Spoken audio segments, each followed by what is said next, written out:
कल एकादशी है, कल व्रत है मेरा। एक दिन पहले से चिल्ला चिल्ला कर बोल रही हो कल मेरा व्रत है, कल मेरा व्रत है, कल मेरा व्रत है। दूसरे दिन व्रत चालू हुआ और व्रत चालू होने पर सुबह से कुछ बनाया खाया, क्या करा भगवान जाने, जो कुछ भी करा, केवल व्रत वाले दिन अन्न नहीं खाया, बाकी का जो खाने वाली चीज थी वो सब निपटाया।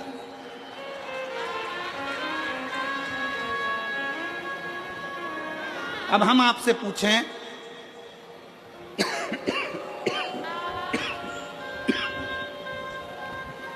कि व्रत वाले दिन आपने केवल अन्न नहीं खाया, बाकी का जो खाने वाला था सब कुछ खाया। अब कोई आपसे पूछे कि आपने सवेरे भी फलाहार करा, दोपहर में तुमने फल खाया, शाम को सोते समय तुमने फलाहार करा, तुम फल खाए, इतना तुमने जो खाया उतने में तुमने भगवान का गुणगान कितना गाया, तुम भगवान का भजन कितना करा, तुमने भगवत नाम स्मरण कितना किया, तुमने भगवान का नाम उच्चारण कितना किया।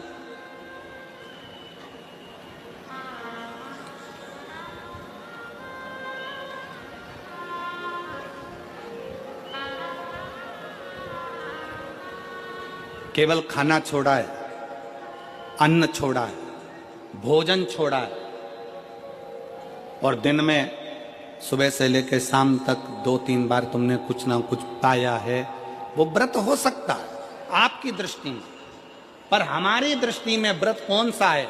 शिव महापुराण की कथा कहती है कि सुबेरे आपका व्रत चालू हुआ, दूसरे दिन ब्रह्म मुहूर्त तक जो आपका व्रत आपने रखा है, भगवान का जो व्रत कर रहे हो, उस व्रत में एक बात अपने अंदर उतार कर रखो कि इस दिन मैं अपने मोबाइल का त्याग करती हूँ, पूरे दिन मैं मैसेज नहीं पढ़ूंगी, मैं देखूंगी नहीं, मैं अपशब्द नहीं कहूंगी, मैं जानूंगी नहीं। दूसरा, आज के दिन मेरा व्रत है, आज 1 महीने में, 15 दिन में, 2 दिन में, 20 दिन में मैंने अगर किसी से भी अपशब्द कहा होगा, आड़ा टेढ़ा कहा होगा, तो सबसे पहले आज व्रत वाले दिन मैं उसको सॉरी कहूंगी, क्षमा मांगूंगी और अपने हृदय से लगाने का प्रयास करूंगी। व्रत है, व्रत का तीसरा अंश, आज मेरा व्रत है, मैं आज के दिन किसी को भी अपशब्द नहीं बोलूंगी, किसी के लिए आड़ा तड़ा नहीं बोलूंगा, आज जितना बन सकेगा मैं सात्विक जीवन जीऊंगा।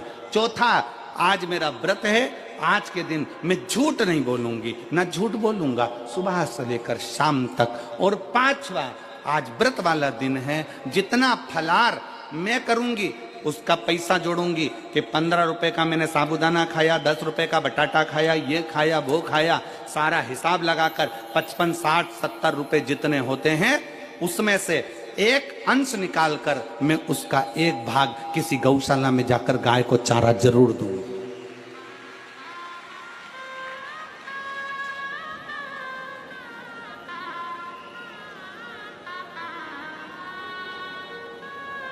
भीष्म पितामह एकादशी का व्रत करते थे।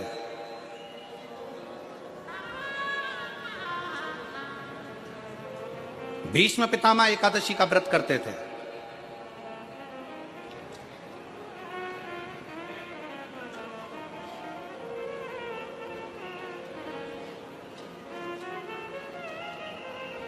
भगवान कृष्ण ने अर्जुन से कहा बाण छोड़, भीष्म पितामह के शरीर के लिए। आप सबसे एक बात पूछना चाहते हैं, आपके शरीर में बाण ही बाण छुपे हुए हो, पूरा शरीर छेदित हो गया गोली गोली से, बाणों से, आप जिंदा रहोगे कि मर जाओगे? जीवित रहोगे? जम के तो बोलो नहीं, व्यक्ति मर जाए। जिसके शरीर में इतने बाण चुभे हों, वो बाणों की सैया पर पड़ा हुआ हो, विचार करिएगा कि बाणों की सैया पर कैसे पड़े। रक्त बह गया, पूरा रक्त निकल रहा है और बाणों की सैया पर भीष्म पितामह पड़े हुए।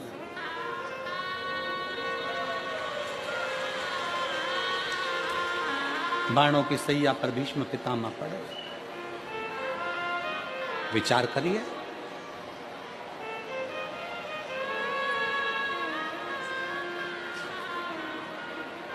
पड़े भीष्म पितामह बाणों की संख्या।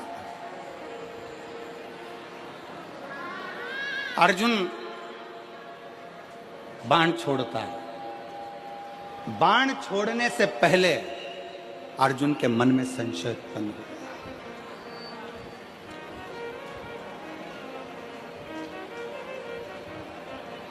बाण छोड़ने से पहले अर्जुन के मन में संशय है।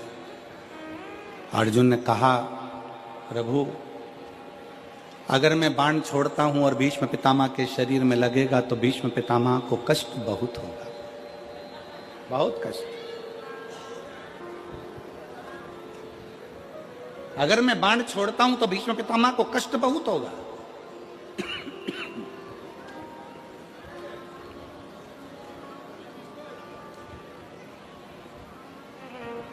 भगवान कृष्ण बोलते हैं, भगवान कृष्ण ने कहा, अर्जुन तुम्हारा काम है बाण छोड़ना।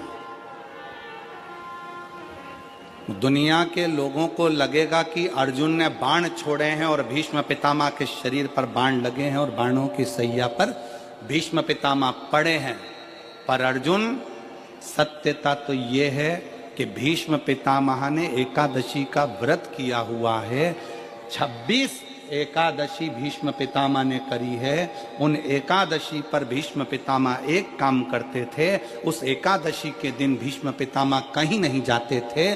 गौ माता के पास रहकर गाय को चारा देकर, गाय की सेवा कर कर, गाय की पूजन कर कर, गौ माता की आराधना कर कर भीष्म पितामह अपना एकादशी का व्रत करते थे। गौशाला में गौ माता को जितना फलाहार देते थे, अपने अंश से, अपने जो पाया, जैसा पाया वैसे अंश के हिसाब से गौ माता की सेवा में लीन रहते थे। अर्जुन घबराना नहीं, बाण तुम छोड़ोगे, दुनिया के लोगों को लगेगा कि अर्जुन ने बाण छोड़ा है। भीष्म पितामह बाणों की सैया पर पड़े हैं, दुनिया के लोगों को लगा रहेगा।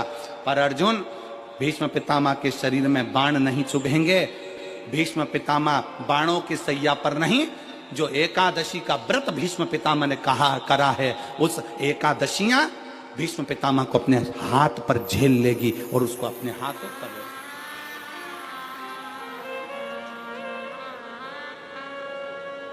जिन एकादशी का व्रत भीष्म पितामह ने करा है, वो एकादशी भीष्म पितामह को अपने हाथों पर झेलती है। इसलिए हमारे पुष्टि मार्ग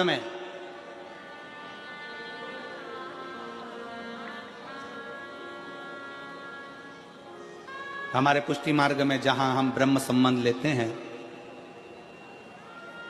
हमारे वल्लभ कुल में एक बड़ी सुंदर बात कही जाती है कि भले बकरी जैसे चरो पर एकादशी जरूर करो। वो भीष्म पितामह के संवाद को देखकर कहा जाता है।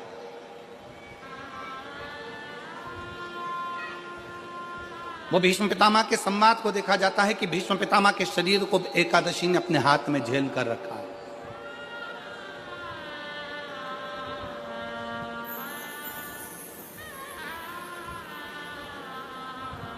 आप पशुपतिनाथ का व्रत करते हो, आप 16 सोमवार का व्रत करते हो, आप संकट सोमवार का व्रत करते हो, आप शिवरात्रि का व्रत करते हो, आप सोमवार की अष्टमी का व्रत करते हो। उन व्रतों में सारे व्रत करो, मना नहीं है, पर उस व्रत में अपना पूर्ण समर्पण परमात्मा के प्रति रखो।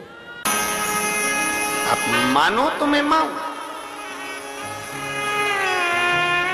आप मानो तो मैं गंगा माऊं, ना मानो तो बहता पानी। आप मानो तो आपके नजदीक में, आपके घर के पास में जो शिवालय है भगवान शंकर का, एक छोटा सा शिवलिंग है। मानो, अगर दिल से तुमने मान लिया कि ये केदारनाथ है, दिल से तुमने मान लिया कि ये महाकाल है, दिल से तुमने मान लिया कि भीमा शंकर है, दिल से तुमने मान लिया कि ये मल्लिकार्जुन है, दिल से तुमने मान लिया कि विश्वनाथ है। जिस दिन तुम्हारा मन पर जाए, श्रावण के महीने में जब तुम 2 लोटा जल चढ़ाने के लिए जाओगे,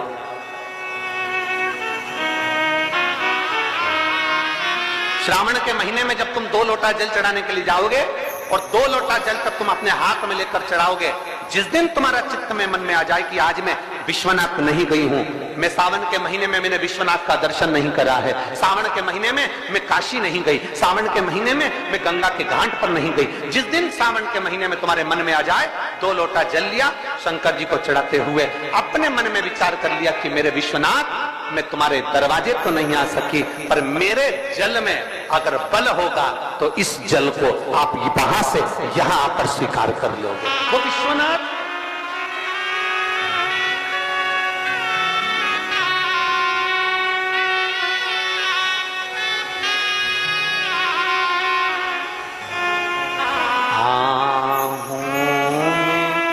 असर होगा,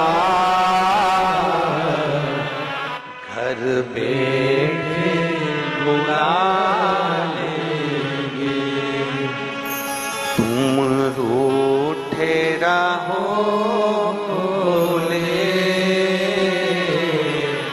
हम तुम्हें मना लेंगे, तुम कहते हो भोले हमें काशी प्यारी है, तुम कहते हो भोले हमें काशी प्यारी है, एक बार तो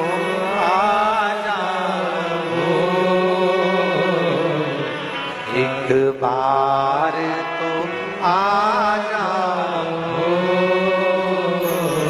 काशी भी बना देंगे, तुम कहते हो भोले हमें गंगा प्यारी है, तुम कहते हो हमें गंगा प्यारी है, एक बार तो आ जाओ, एक बार तो आ जाओ, गंगा भी बुला लेंगे, तुम रूठे रहो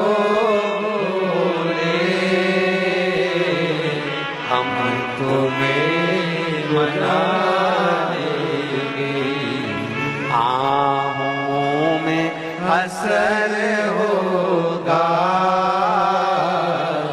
घर बैठे बुला लेंगे।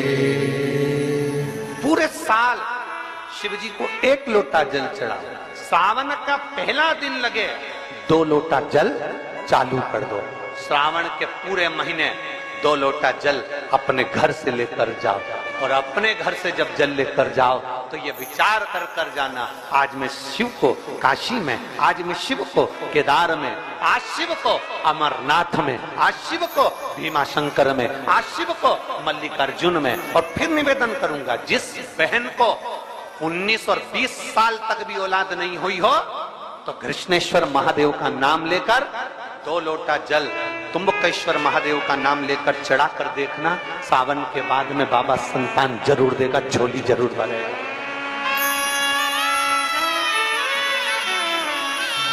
कहीं नहीं जाना, अपने नजदीक में, अपने घर के पास में, अपने मोहल्ले में, अपनी गली में, अपने चौराहे पर, अपने घर के पास में जो शिवालय हो, जो शंकर का मंदिर हो, वहां जाओ, 2 लोटा जल समर्पित करो। और फिर निवेदन करूंगा, जल से ज्यादा जरूरी है मेरे भोलेनाथ जी के मंदिर की सफाई करना। अब कीचड़ चालू हो जाएगा, पानी चालू हो जाएगा, सावन का महीना चालू हो जाएगा, अपने साथ एक कपड़ा लेकर जाओ, बाबा के मंदिर को पूरा साफ कर कर, बाबा के शिवलिंग का स्नान कर कर, बेलपत्र निर्माल्य जितना पड़ा है उसको उठाकर कहीं विसर्जन के लिए, किसी नदी तालाब बावड़ी में नहीं, किसी कुएं में नहीं, निर्माल्य तालाब में, नदियों में, बावड़ी में डालने के बाद वो निर्मल सड़ता रहता है, नदी नाले का पानी सूखता रहता है, उसमें कीचड़ इकट्ठा हो जाता है। उस निर्माल्य को इकट्ठा करो, गाड़ी में भरो, किसी एक खड्डा खोदकर वहां दबाकर उसकी खाद तैयार करो और बाद में बेलपत्री के वृक्ष के नीचे उसको डालते रहो। पर ध्यान रखना कि निर्माल्य हमें नदी, तालाब, बावड़ी, कुएं में नहीं डालना, उसको एकत्रित करना है। शिव के मंदिर की जितनी सफाई कर सकते हो, शंकर के मंदिर को जितना साफ कर सकते हो, शंकर के मंदिर को जितना निर्मल कर सकते हो, उतना करो। अपने मन में एक भाव बना लो, जैसे भगवान विष्णु ने एक भाव बनाया था, सावन के महीने में 108 कमल के पुष्प शंकर जी को दूंगा। पार्वती जी ने भाव बनाया था, श्रावण के महीने में शंकर जी को 2 लोटा जल समर्पित करूंगी। माता सती जो भगवान शंकर की अर्धांगिनी रही, उन्होंने भाव बनाया था, मेरे देवादिदेव महादेव को रिझाने के लिए मैं भगवान शंकर की 108 वृक्ष लता से स्नान कराऊंगी। ये अपने भीतर एक संकल्प अपने भीतर लेना है कि श्रावण के महीने में हमें शिव को कैसे रिझाना है, शंकर को कैसे प्रसन्न करना है, शंकर को कैसे प्रकट करना है, शंकर को कैसे प्राप्त करना है, शंकर को कैसे अपना बनाना है, शंकर को अपने करीब में कैसे लाना है, शिव को अपना कैसे बनाना है, ये अपने ऊपर निर्भर करना है।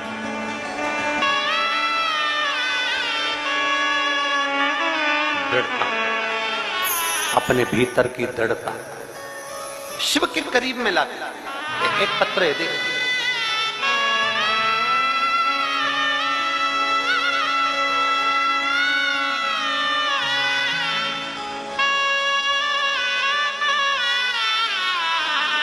मैं माला पालीवाल जोधपुर राजस्थान से आई हूं। कहीं बैठी हो तो हाथ हिलाइए। मैं माला पालीवाल जोधपुर राजस्थान से आई हूं। कहीं बैठी हो तो अपना हाथ हिला सकती हूँ।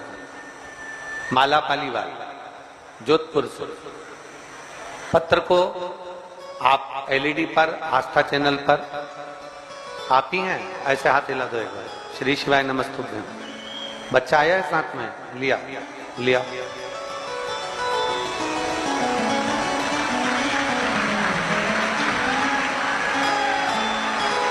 मैं माला पालीवाल भोलेनाथ का जितना बखान करूं उतना कम है। मुझे मेरे बाबा ने इतना दे दिया कि जितना मेरे बोलने के भी शब्द नहीं।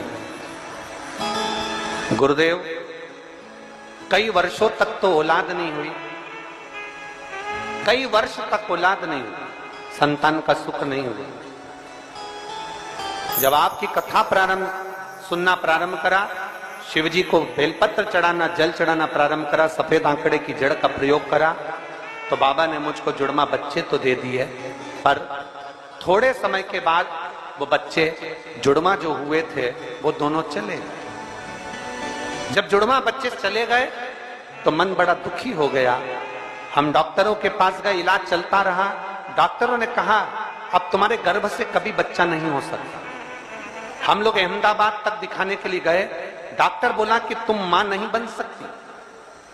आप पत्र को एलईडी पर पढ़ेंगे तो उसमें लिखा, अहमदाबाद तक दिखाया तो डॉक्टर ने बोला कि तुम मां नहीं बन सकती।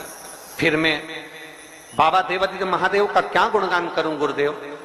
आपके कहे अनुसार कंकर में शंकर बसता है, ये विचार कर कर आप कहते हो नर्मदा का एक कंकर शंकर है, कुबरेश्वर धाम का कंकर शंकर है। मैं सीहोर भी आई, होशंगाबाद भी गई, वहां से मैंने नर्मदा का कंकर ले लिया। उस कंकर को मैं अपने घर ले गई और कुबरेश्वर धाम का कंकर और नर्मदा के कंकर को रखकर उसका पूजन करने लगी। गुरुदेव, बाबा का 108 बार श्री शिवाय मंत्र का जाप करती, बेलपत्र चढ़ाती, तुमरुक्का जी का नाम का स्मरण करती। मेरा गर्भ नहीं ठहरा, बहुत दिन निकल गए। बाबा, शिव कृपा किसको कहते हैं?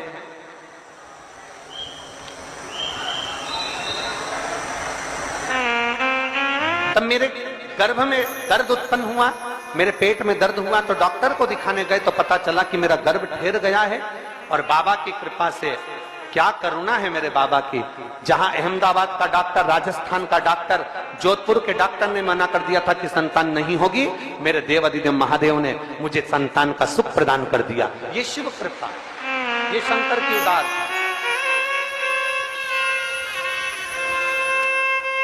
मैं माला पालीवाल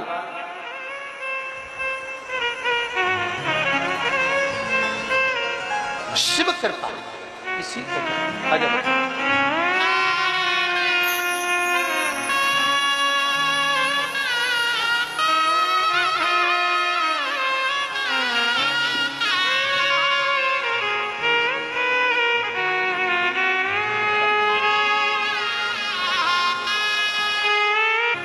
कई वर्षों तक तो संतान नहीं हुई। एक बार संतान हुई, बाबा की कृपा से जुड़मा वो भी दोनों चले गए। आखिरी में डॉक्टर ने मना कर दिया राजस्थान और अहमदाबाद के कि संतान नहीं होगी। तब शिव की आराधना, अकाल मृत्यु वो मरे जो काम करे चंडाल का, काल उसका क्या बिगाड़े जो भक्त हो महाकाल का। शिव की आराधना, शंकर का विश्वास, शंकर पर किया गया भरोसा कभी टूटता नहीं। शिव पर किया गया विश्वास नहीं टूटे।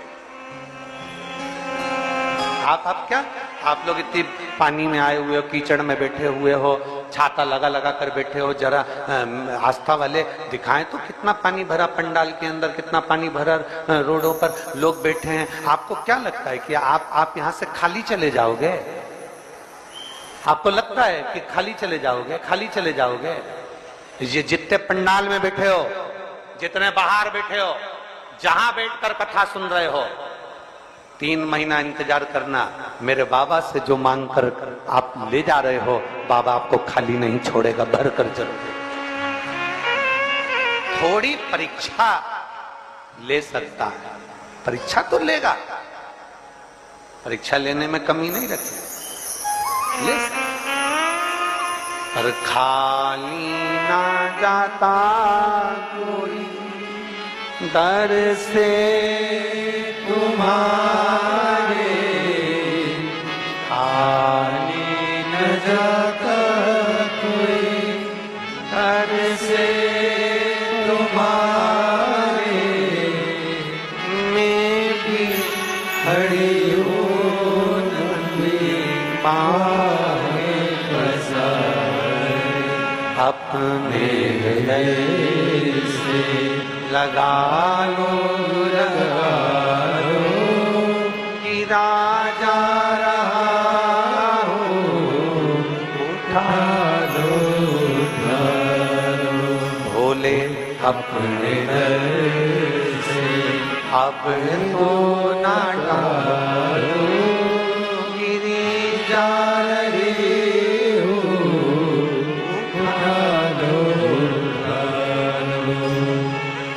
पिता मछली पकड़ने का जाल बना रहे हैं। ननुमा भगत पिता को देख रहे हैं, मुस्कुरा रहा, हंस रहा। ननुमा, पिता का ध्यान अपने बेटे पर है। तुम कहां बैठे हो? कहां बैठकर भजन कर रहे हो? कैसे तुम शिवजी के मंदिर में जल चढ़ा रहे हो? तुम्हें कोई अंदाजा ना रहे, पर तुम्हारा जो पिता है, तुम्हारा जो देव अधिदेव महादेव है, उसकी दृष्टि तुम पर जरूर बनी हुई है कि मेरा भक्त कहाँ बैठा, मेरा भक्त कहाँ है, मेरा भक्त कहाँ बैठा। वो दृष्टि उसकी है। तो जानना था कि तुम्हें क्या चाहिए, कैसे आए हो, क्यों आए हो, किस लिए आए हो, कैसे आना हुआ, उसके स्मरण में है ये चीज, उसकी चित्तवृत्ति में है। ब्रह्मा ब्रह्मलोक में रहते हैं, भगवान नारायण बैकुंठ लोक में रहते हैं, इंद्र इंद्रलोक में रहते हैं। पृथ्वी का तो देव है, देव अधिदेव महादेव है। पृथ्वी का कैलाश पर रहते हैं।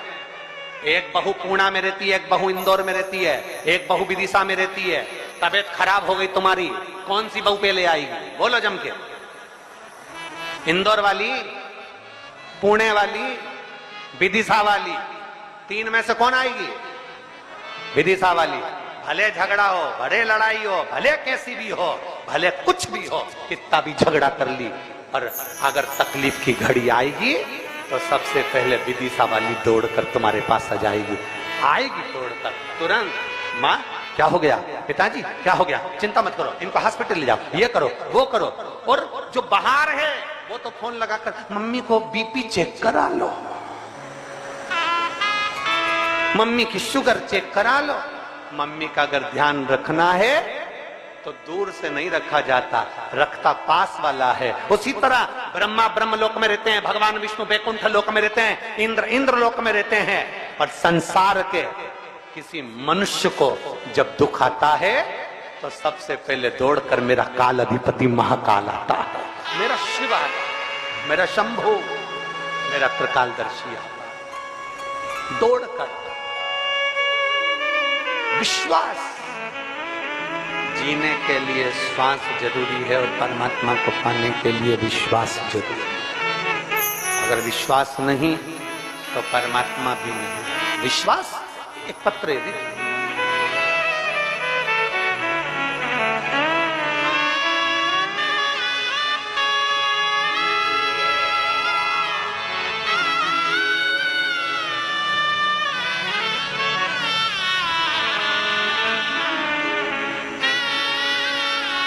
मेरा नाम पिंकी कुशवाहा है, मेरे पति का नाम धर्मेंद्र कुशवाहा है। मेरा पता बरईपुरा चौराहा विदिशा। कहीं बैठी हैं तो हाथ हिला सकती हैं, कहीं बैठी हो तो दोनों हाथ ऊपर कर ऐसे हिला सकती हैं। आप ही हैं, आ जाओ, बेलपत्र लेकर जाओ, आ जाओ। मेरा नाम पिंकी कुशवाहा है, मेरे पति का नाम धर्मेंद्र कुशवाहा है। मेरा पता बरईपुरा चौराहा विदिशा है। मेरी बड़ी बेटी ऑपरेशन से हुई, उस ऑपरेशन के बाद में मैं ठीक तो थी, पर 18 साल बाद, मेरी बेटी के जन्म को देने के 18 साल बाद मेरे पेट के टांके पक गए। कब पके? जब बेटी 18 साल की हो गई तब मां के पेट के टांके पक गए। टांके पटे, जब पके इन्फेक्शन हो गया और जांच कराई, सोनोग्राफी में आया कि गठान हो गई। गठान हुई, भोपाल में दिखाया, ऑपरेशन का बोल दिया। मेरे पहले से तो ऑपरेशन हुए थे, डॉक्टर ने कहा यह गठान साधारण नहीं है, इसका ऑपरेशन जरूरी है। अब करें तो करें क्या? गठान भी साधारण नहीं है और ऑपरेशन भी करना जरूरी है। भोपाल के डॉक्टर बोले ये गठान जांच के लिए भी जाएगी और ये गठान कोई ठीक नहीं। अब मैं क्या करूं? तब मेरे पति ने कहा तुम चिंता मत करो, टीवी पर कथा आती है, वो सीवर वाला महाराज कथा है कि रुद्राक्ष पानी में गलाकर शिव को चढ़ाकर अगर उसका जल पिया जाता है तो ठीक होते हैं लोग। मैंने टीवी में देखा, अपन भी सीहोर जाते हैं। मेरे पति कुबेरेश्वर धाम गए 10 अगस्त को, पहली बार वो कुबेरेश्वर धाम पहुंचे, वहां से रुद्राक्ष लाए। मैं पति और मैं दोनों ने शंकर जी के मंदिर में जाना प्रारंभ करा, जल चढ़ाते, पशुपति व्रत करते। और दूसरी बार 10 अगस्त से जो हमने शंकर का द्वार पकड़ा, 1 महीने के बाद हम फिर भोपाल पहुंचे और भोपाल में जाकर हमने उसी डॉक्टर को फिर जांच कराई। डॉक्टर ने सोनोग्राफी कर कहा तुम्हारी गठान गल गई है और तुम्हें अब ऑपरेशन की जरूरत नहीं है। ये शिव तत्व है, ये उघड़ी है। और तेरी कृपा बिना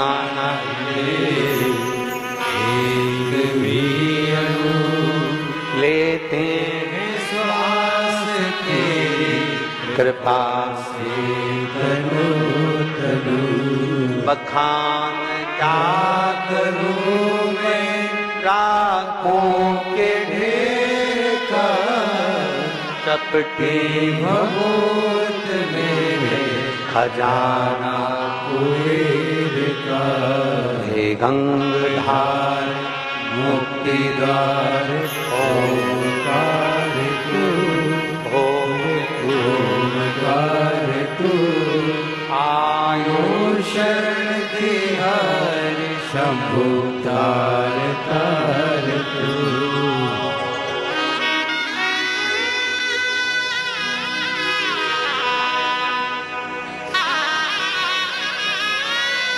शिव कृपा इसी को, शंभु इसी को कर। एक विश्वास, एक दृढ़ता, एक भरोसा जब हमारे भीतर आ जाए, जीवित रहने के लिए श्वास जरूरी है और मेरे शंकर को पाने के लिए विश्वास जरूरी है। अगर विश्वास है तो शिव तुम्हारे पास है, विश्वास है तो मेरा ओघड़दानी तुम्हारे करीब में, विश्वास नहीं तो शिव नहीं। रामचरितमानस में तो तुलसी बाबा जी ने लिख दिया, शंकर विश्वास रूपिणो। शिव विश्वास है, शंकर विश्वास का प्रतिबिंब है, शंकर विश्वास का स्वरूप है। जिसने पाया, ब्रह्मा जी का भगवान शंकर के प्रति विश्वास नहीं था। ब्रह्मा जी ने भगवान नारायण से कह दिया, आप कहते हो कि आपके पिता शिव हैं, मैं मान नहीं सकता। दोनों ने पर्वत घुमाना प्रारंभ करा, अग्नि खंभ प्रकट हो गया, एक शिवलिंग की आकृति प्रकट हो गई, प्रथम शिवलिंग प्रकट हो गया। उस शिवलिंग के चरण का है, शिवलिंग का शीश का है, शिवलिंग के पांव का है, शिवलिंग का मुख का है।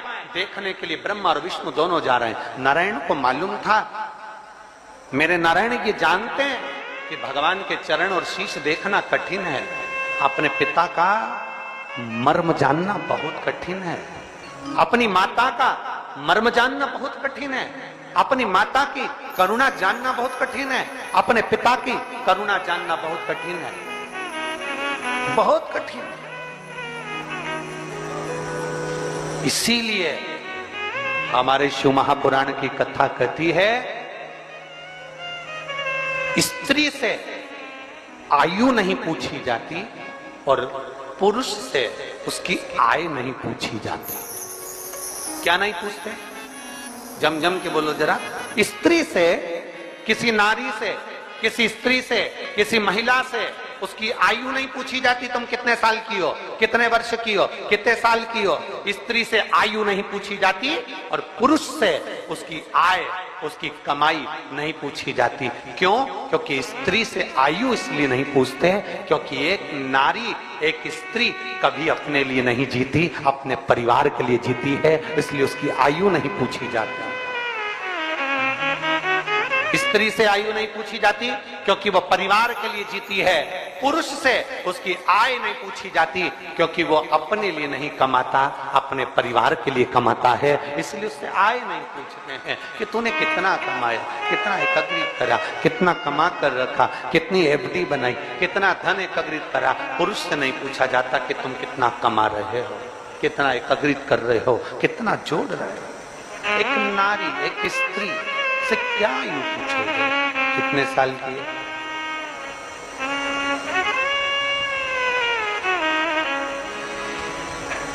कितने वर्ष? काशी जाओ ना, कभी वाराणसी जाओ, काशी जाओ, तो काशी में अगर तुमको कोई बहुत बुजुर्ग महिला मिल जाए, बहुत बूढ़ी, बहुत बूढ़ी, तो काशी में जाओ और उस महिला से पूछना कि तुम्हारी उम्र कितनी है। 80 साल की होगी, 85 साल की होगी, 90 साल की होगी। कभी काशी जाओ, वाराणसी जाओ, तो किसी बूढ़ी माँ से पूछना तुम्हारी उम्र कितनी है, तो वो तुरंत कहती है तुझे बूढ़ी दिख रही हूं, अभी मैं बूढ़ी नहीं हूं, अभी तो मेरे भोले बाबा को जल चढ़ाने के लिए मैं जवान की जवान बनी हूं, मैं बूढ़ी नहीं हूं।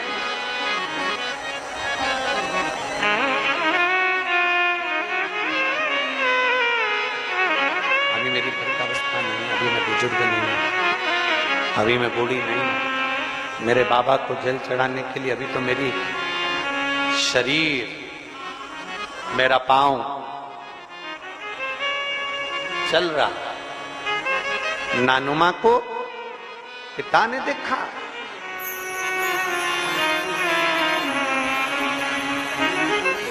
नानुमा को पिता ने मुस्कुरा रहा, हंस रहा।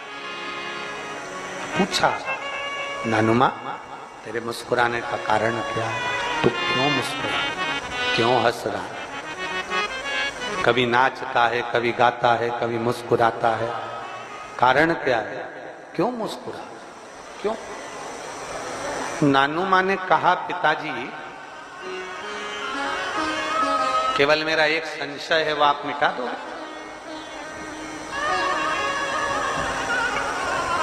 पिताजी ने कहा, क्या संशय? मेरा संशय केवल इतना है, आप मछली पकड़ने का जाल बनाते हो और उसमें मछली पकड़ा जाती है। आप जाल बनाने का काम करते हो। जाल खरीदने वाले आते हैं, जाल खरीदते हैं, मछली पकड़ते हैं। पिताजी, मैं आपके साथ रोज शिवालय में जल चढ़ाने के लिए जाता हूं। आज मैं आपसे निवेदन करना चाहता हूं, क्या पिताजी मछली पकड़ने का जाल बाजार में मिलता है? क्या पिताजी देवाधिदेव महादेव को पकड़ने का जाल भी क्या बाजार में मिल सकता है?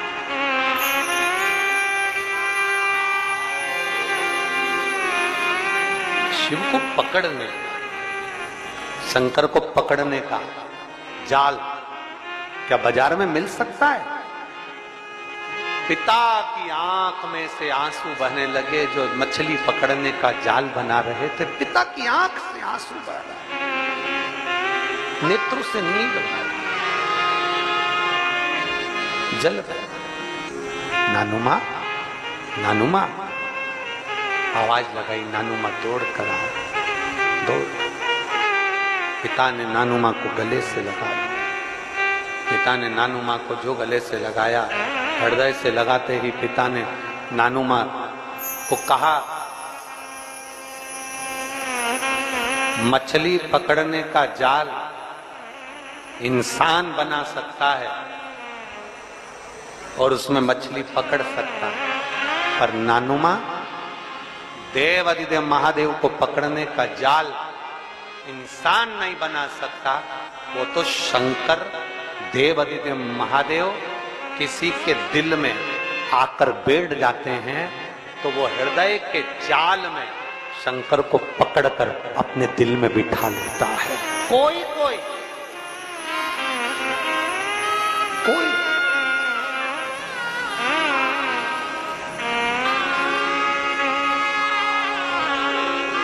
किसी ने शिव को हृदय से पकड़ लिया, किसी ने शंकर को हृदय से पकड़ लिया, किसी ने शिव को हृदय से पकड़ लिया।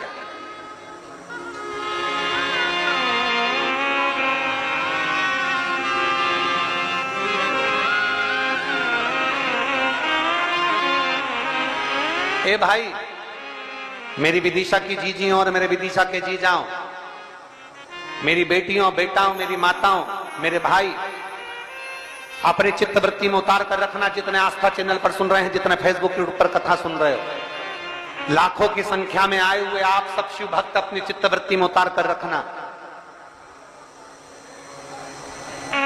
दुनिया के लोग कहते हैं वो छोरे ने मेरी छोरी को अपने काबू में कर रखा है। कोई कहता है उस छोरी ने छोरे को काबू में कर रखा है। कोई कहता है कि मेरी बहू ने मेरे बेटे को काबू में कर रखा है। कोई कहता है मेरे बेटे ने बहू को काबू में कर रखा है। ध्यान रखना, कभी बन सके तो एक बार छाती ठोक कर कहना कि मेरे महादेव ने मुझे काबू में कर रखा। कभी छाती ठोक कर कहना कि मेरे महादेव ने मुझे काबू में कर रखा है। उसके नेत्र की ज्योति से, उसकी नेत्र की ऊर्जा से, उसके एक लोटे जल से, उसकी एक बेलपत्र से, उसके रुद्राक्ष से, उसके शंकर की झाड़ू से, बुआरी से, द्वार से मुझे बहुत कुछ प्राप्त हुआ। उसने काबू में करा।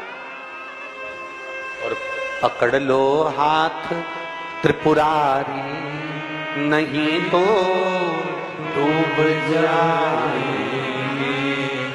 हमारा कुछ न बिगड़ेगा, तुम्हारी शान जाएगी।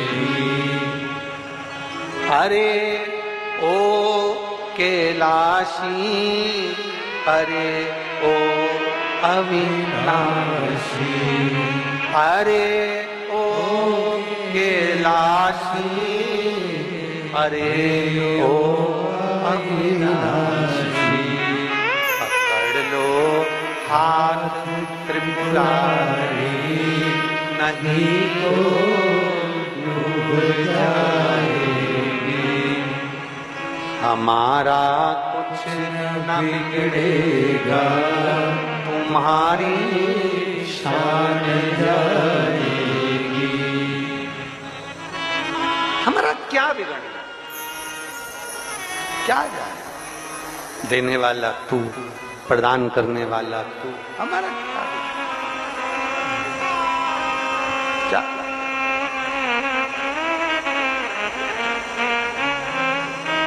तो किसी को देने में तो कमी रखता नहीं। कहते हैं कि जो मैंने तुमको दिया, जो मैंने तुम्हें प्रदान किया, बस वो तुम मुझे दो। अब भगवान ने क्या दिया है आपको? सबसे पहले तो आपका जन्म हुआ, तो जन्म के समय पर मेरे परमात्मा ने आपको श्वास प्रदान कर कर भेज दिया। आपको श्वास देकर भेज दिया और ये कहा कि हर श्वास में, प्रत्येक श्वास में मेरे नाम का उच्चारण करें। आप जितना नाम उच्चारण करोगे, और कलयुग केवल नाम धारा, सुमर सुमर नर उतर इस कलिकाल में, इस संसार सागर में केवल एक परमात्मा के नाम के सिवाय कोई सार नहीं। कितना मंत्र जाप कर रहे हो, कितना नाम जाप कर रहे हो, कितना स्मरण कर रहे हो, ये आपके ऊपर निर्भर करता है। मां, महात्मा और परमात्मा,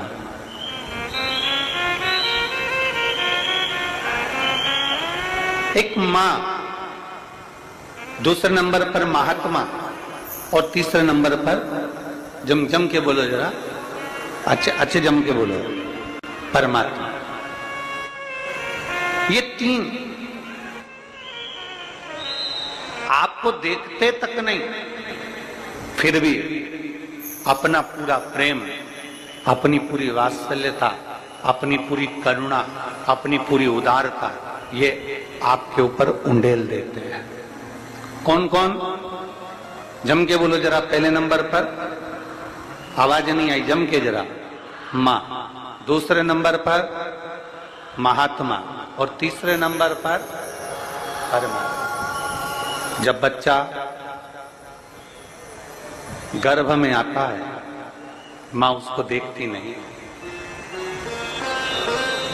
मां ने उसको देखा नहीं। जब बच्चा गर्भ में आया, जब बच्चा गर्भ में पहुंचा, तो मां ने उसको देखा नहीं, मां उसको देखी नहीं। बच्चा जब गर्भ में आता है तो मां ने उसको देखा नहीं होता है।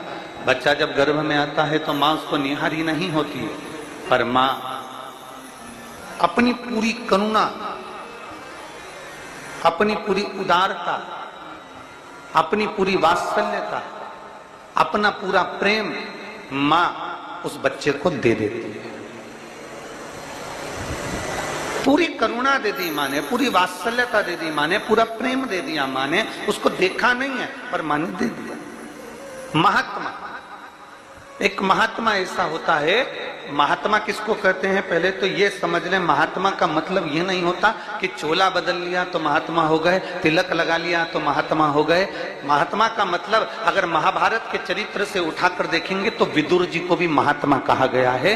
जिन विदुर जी ने कोई चोला नहीं बदला है, जिन विदुर जी ने कोई बाल नहीं बनाए, जिन विदुर जी ने कोई तिलक छापा नहीं करा है, जिन विदुर जी ने केवल नीति की बात करी, जिन विदुर जी ने केवल धर्म की बात करी, जिन विदुर जी ने अपने परमात्मा की बात करी, उसको महात्मा कहा जाता है। महात्मा मतलब जिसकी नाचे आत्मा, वही है महात्मा। जो भीतर से हृदय चित्त को आनंदित धरकर भगवान की अविरल भक्ति में डूबा हुआ हो, भगवान की विरल भक्ति में संजोया हुआ हो, भगवान की विरल भक्ति में जो दिन रात कहीं ना कहीं किसी ना किसी रूप में परमात्मा को पाने का प्रयास कर रहा हो, वो महात्मा कहलाता है। और जो ओरिजिनल महात्मा होता है, जो महात्मा सत्यवादी होता है, वो महात्मा भले आपको देखे ना देखे, महात्मा आपसे मिले ना मिले, महात्मा आपके पास आए ना आए, पर महात्मा एक ऐसा होता है जो जहां बैठा होता है सर्वे भवन्तु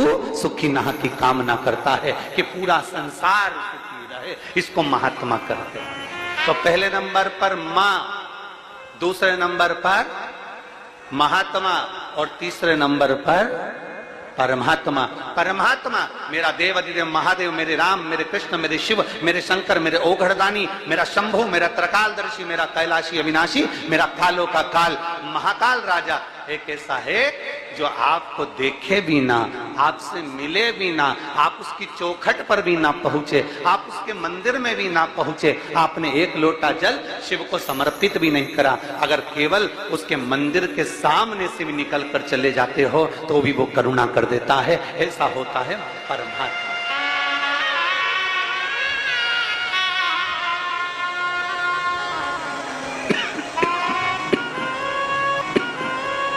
ऐसा परमात्मा तीन है,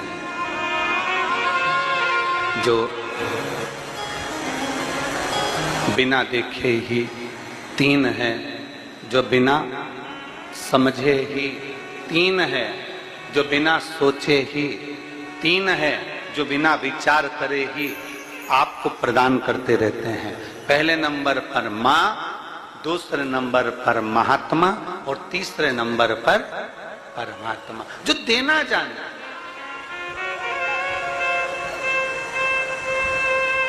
जिन्होंने केवल देना सीखा, आप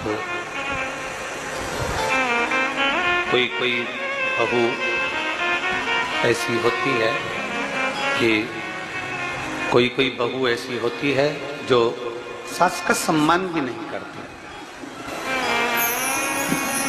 कोई बहू ऐसी होती है जो सम्मान नहीं कर पाती।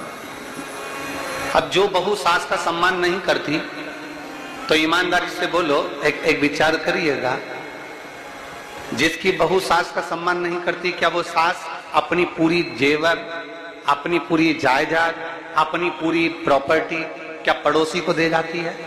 जम के बोलो जरा, अरे बोलो तो, देगी नहीं। किसी बूढ़ी माँ से कह दो तुम्हारी बहू तुम्हें नहीं पूछती तो तुम्हारी प्रॉपर्टी तुम पड़ोसी को दे दो, तुम्हारा हार उतार के पड़ोसी को दे दो, तुम्हारे हाथ की चूड़ी पड़ोसी को दे दो, फिर भी बूढ़ी माँ कभी नहीं देगी, क्योंकि माँ होती है, बहू, बेटा, नातेदार, रिश्तेदार, कुटुंब, कबीला चाहे कितने भी ताने दे ले तो भी माँ अपनी पूरी प्रॉपर्टी अपने बहू और बेटों को ही देकर जाती है, क्योंकि वो माँ है।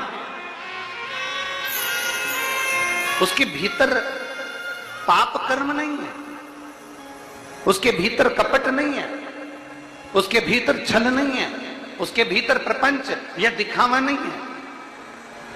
वो तो केवल एक भाव से, शुद्ध भाव से देना जानती है, और वो मां।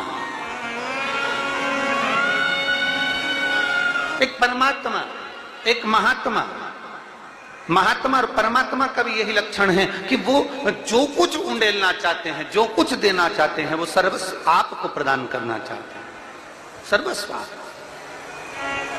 और शंभु शरणे पड़ी मांगू घड़ी रे घड़ी, दुख काटो दया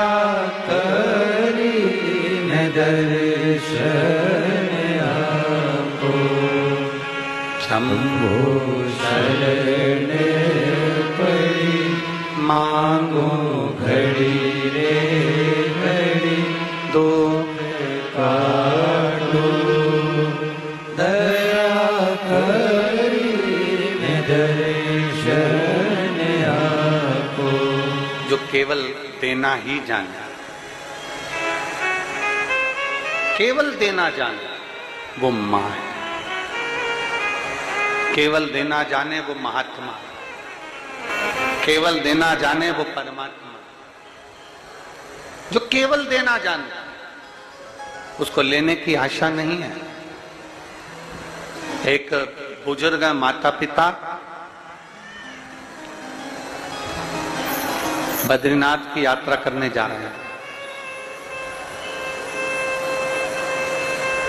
घर के बुजुर्ग माता पिता केदारनाथ, यमुनोत्री, गंगोत्री की यात्रा करने जा रहे हैं।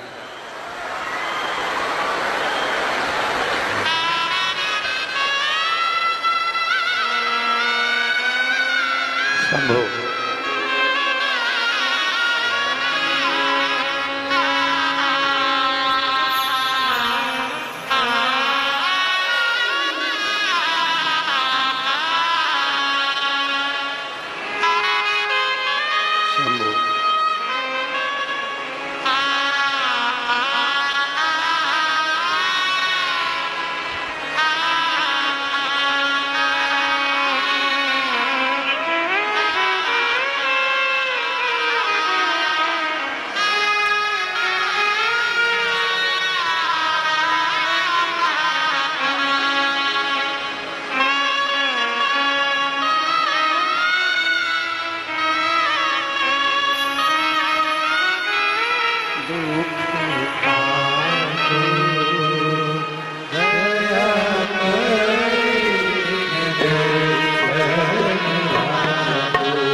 माता पिता बुजुर्ग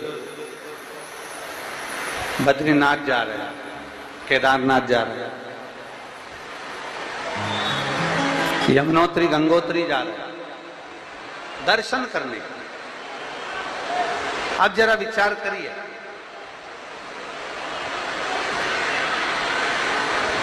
देख लो दुनिया वालों जरा अच्छे से, इसको कहते हैं शिव भक्त, जो इतनी तेज बारिश में भी बाहर बैठकर कथा का रसपान कर रहे हैं।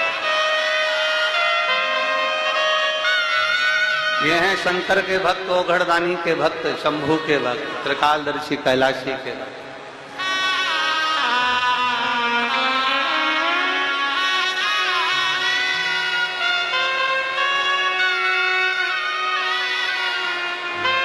शिव कथा कह रहे हैं। एक बुजुर्ग माता पिता बद्रीनाथ, केदारनाथ, यमुनोत्री, गंगोत्री की यात्रा करने जा रहे हैं। आप जरा विचार करिएगा, यमुनोत्री, गंगोत्री, बद्रीनाथ की यात्रा करने चले तो बच्चे उनको देख रहे हैं।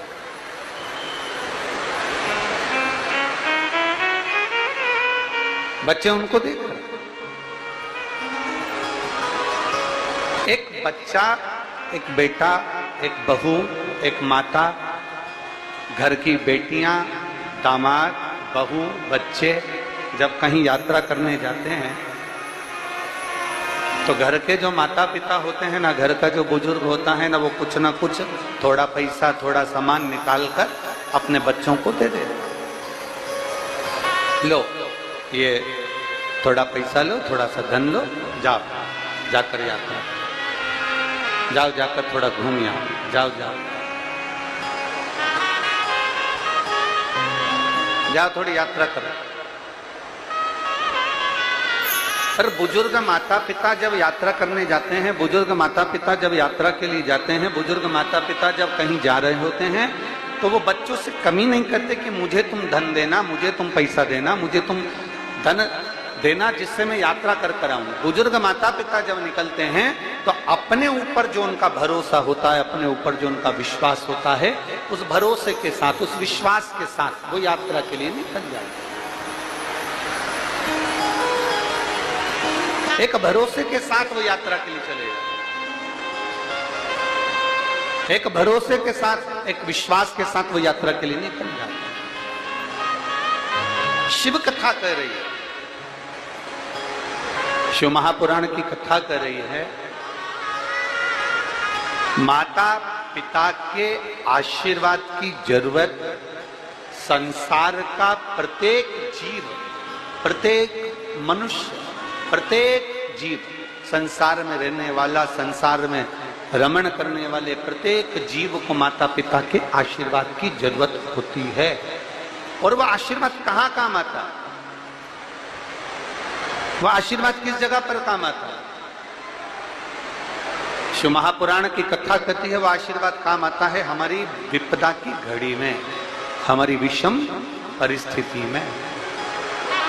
एक विपदा की घड़ी में, एक विषम परिस्थिति में वो आशीर्वाद काम आता है। और तेरी कृपा बिना ना हिले एक भी लेते हैं श्वास, तेरी कृपा से तन तन।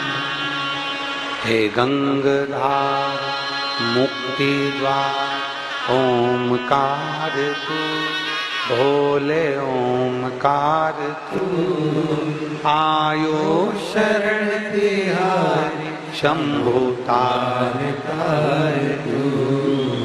बखान क्या करूं मैं राघों के ढेर का, चपटी भूत में खजाना हुएगा।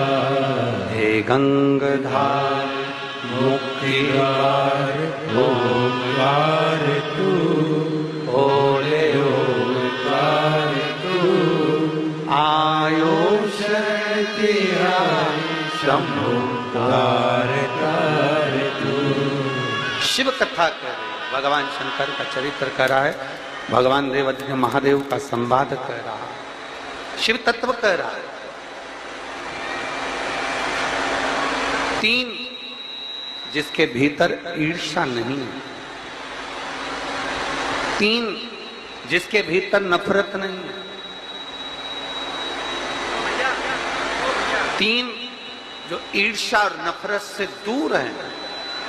पहले नंबर पर मां, दूसरे नंबर पर महात्मा और तीसरे नंबर पर परमात्मा। ये तीन ईर्ष्या से भी दूर है, नफरत से भी दूर है, अहम से भी दूर है। तीनों। और महाराज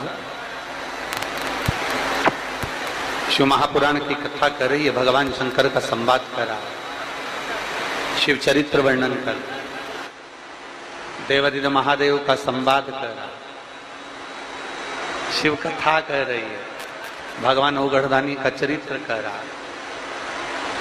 एक बार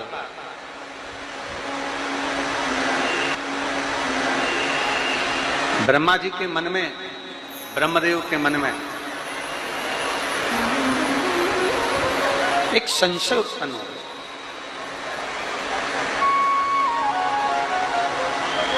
और ब्रह्मा जी के मन में जो संशय उत्पन्न हुआ है, ब्रह्मदेव के मन में जो संशय आया है, ब्रह्मा जी के मन में जो संशय उत्पन्न हुआ है, वो संशय स्वयं भगवान नारायण के पास में जाकर ब्रह्मदेव ने कहा। ब्रह्मा जी स्वयं नारायण जी के पास पहुंच गए और भगवान ब्रह्मा जी ने नारायण जी से जाकर कहा, भगवान विष्णु से जाकर कहा कि मेरे मन में एक संशय है, उस संशय को मुझे मिटाएं, मुझे उस संशय को समाप्त करना। मेरे भीतर का, मेरे मन का संशय मिटा दिया। मेरे मन का, मेरे भीतर का जो संशय है वो मुझे समाप्त। स्वयं नारायण कह रहे हैं, नारायण पूछ रहे हैं, ऐसा कौन सा संशय है तुम्हारा? ऐसा कौन सा संशय जो तुम्हारे मन में खल रहा? ऐसा संशय है कौन सा जो तुम्हारे भीतर मन में खल रहा है? वो संशय है कौन सा?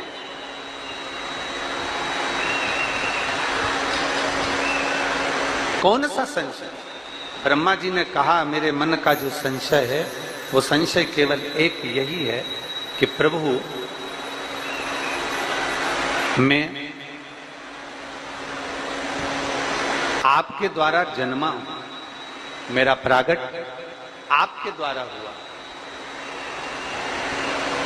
मैं आपके द्वारा जन्म लिया हूं, मैं आपके द्वारा प्रकट हुआ हूं, पर मेरा संशय यह है कि मैं आपके द्वारा जन्मा तो हूं, प्रकट तो हुआ हूं, पर आपका जन्म, आपका प्रकट किसके द्वारा हुआ?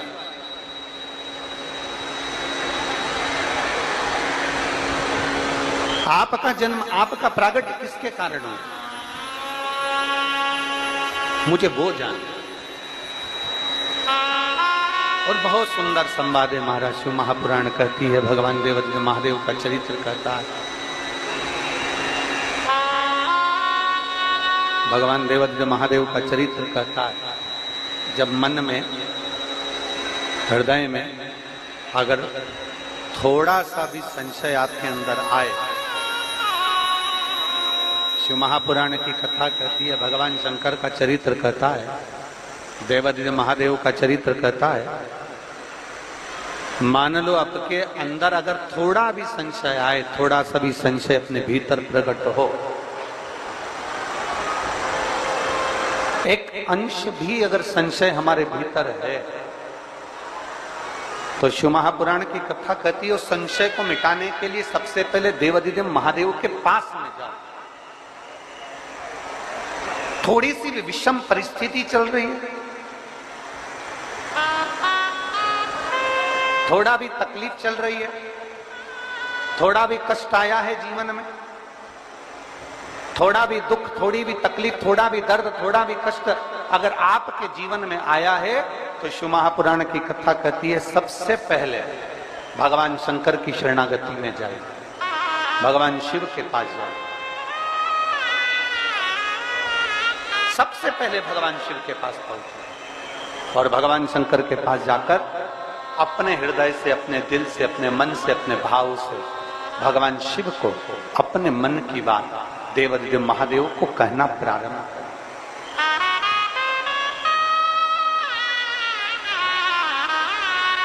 अपने भीतर जो संशय है, अपने भीतर जो संशय उत्पन्न हुआ है, अपने भीतर जो हम संशय में आए हैं, उस संशय को मिटाने के लिए, अपने भीतर के दुख को, अपने भीतर की तकलीफ को, अपने भीतर के कष्ट को मिटाने के लिए कहीं दूसरी जगह नहीं जाए।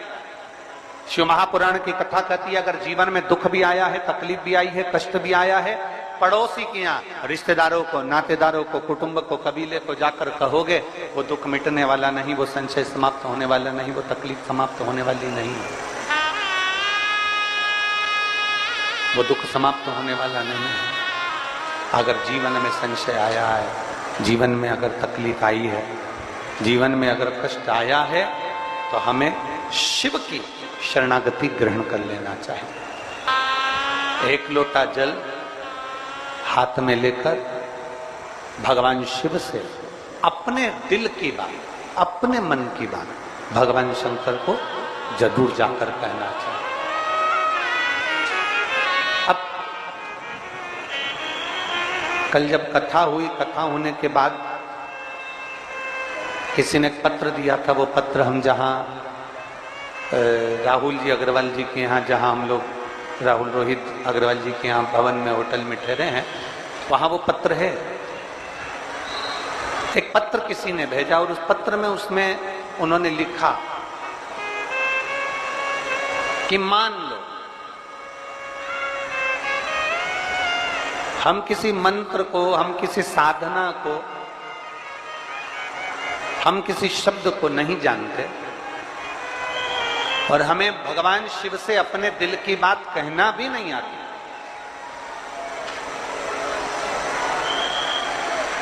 मान लो हमें शंकर भगवान से अपने हृदय की बात कहना भी नहीं आती।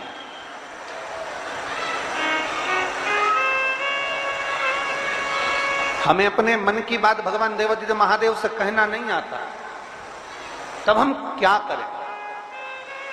तो शिव महापुराण की कथा बड़ा सुंदर बात कहती है कि जीवन में कितनी भी तकलीफ हो, कितना भी कष्ट हो, कितना भी दुख हो, जब हम एक बेलपत्र लेकर भगवान शिव को समर्पित करने के लिए जाते हैं और दिल से, हृदय से, भाव से जब एक बेलपत्र समर्पित करते हैं और एक लोटा जल अशोक सुंदरी पर चढ़ाने के बाद हम देवादिदेव महादेव को जब समर्पित करते हैं तो ये निश्चित है हमारे दुख, हमारी तकलीफ, हमारे कष्ट को मेरा शंभु काटता जरूर है। ये निश्चित था। बोल बम का नारा है, जरा जम के बोल बम का नारा है, सारी समस्या का हल। जब हमारे भीतर कोई तकलीफ होती है, हमारे भीतर जब कोई कष्ट होता है, हमारे भीतर जब कोई दर्द होता है, हमारे भीतर जब कोई दुख होता है, तब हम देवादिदेव महादेव को एक लोटा जल समर्पित कर कर अपने हृदय की बात भगवान शिव से जरूर करते हैं, जरूर करते हैं। और मैंने तेरे ही भरोसे बाबा, तेरे ही भोले, तेरे ही भरोसे हवा विच उड़ती जावांगी, बाबा डोर हर तो छठी नाम निकटी जावांगी। भोले मैं तेरी पतंग, शंभो मैं तेरी पतंग, हवा बिच उड़ती जावांगी, बाबा डोर हतो छठी नाम में कटी जावांगी। ओ भोले मैं तेरी पतंग, शंभो मैं तेरी पतंग। शिव कथा कर रहे, एक आस, एक विश्वास, एक भरोसा, एक दृढ़ता धारण कर कर जब हम शिव के करीब में जाते हैं, एक आस, एक विश्वास, एक भरोसे के साथ जब हम देवादिदेव महादेव के नजदीक में पहुंचते हैं तो महादेव सुनता है।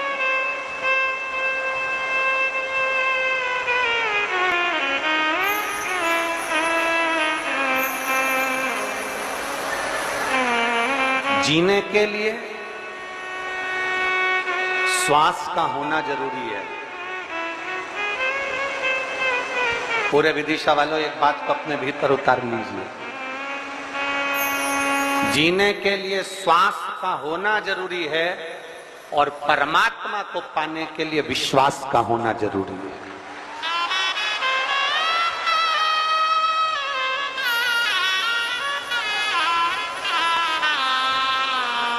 जीने के लिए श्वास चाहिए, जीने के लिए श्वास का होना जरूरी है। जीने के लिए श्वास की जरूरत पड़ती है।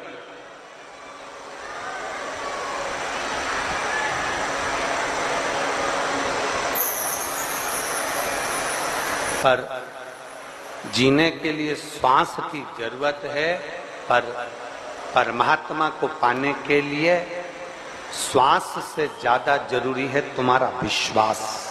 उस परमात्मा को पाने के लिए तुम्हारे विश्वास की जरूरत है, तुम्हारे भरोसे की जरूरत है, तुम्हारी दृढ़ता की जरूरत है, तुम्हारे विश्वास की जरूरत है। एक भगत की कथा आती है,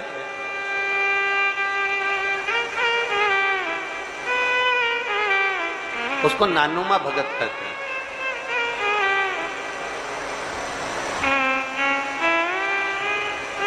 दक्षिण में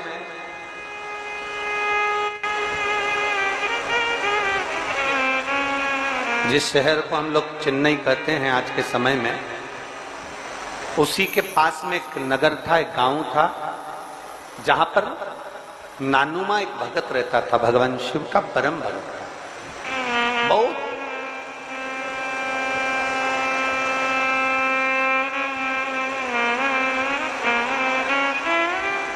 आज आप लोगों की जो विदिशा वालों की ये शिव भक्ति जो देखी है, जो आप लोग बरसते पानी में कीचड़ में बैठकर कथा का रसपान कर रहे हो, तो ये कथा नानुमा भगत की याद आती है कि नानुमा भगत भी आपके जैसा ही था।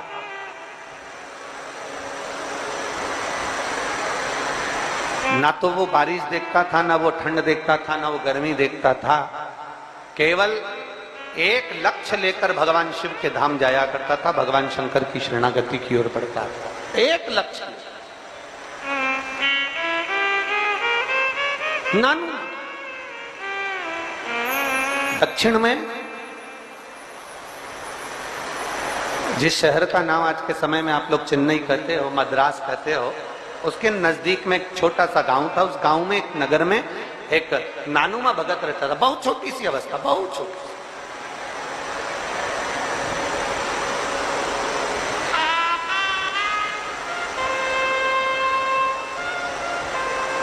जिसके पिताजी का काम केवल एक था, मछली पकड़ने का जाल बनाना।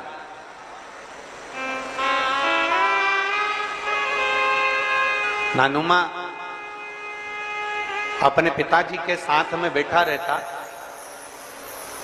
पिताजी को जाल बनाता हुआ देखता, और पिताजी जाल का निर्माण करते, जाल बनाते, तो नानुमा उनको देखता और बड़ा प्रसन्न होता। और धीरे धीरे प्रसन्न होता होता होता होता थोड़ी थोड़ी देर में नाचने लगता। छोटा सा बालक था, 6 वर्ष की आयु थी नानुमा की।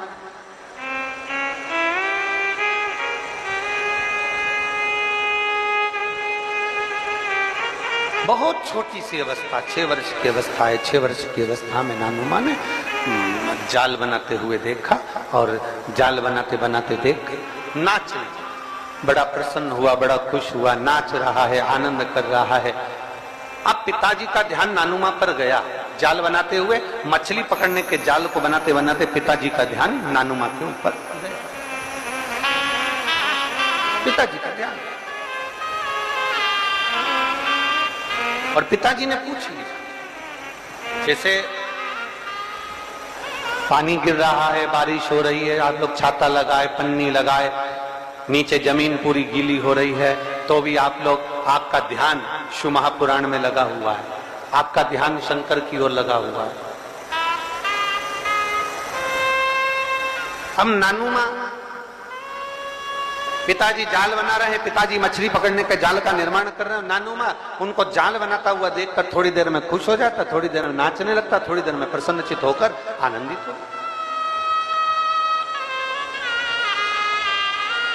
बड़ी प्रसन्नता नानुमा के अंदर थी, बड़ी प्रसन्नता।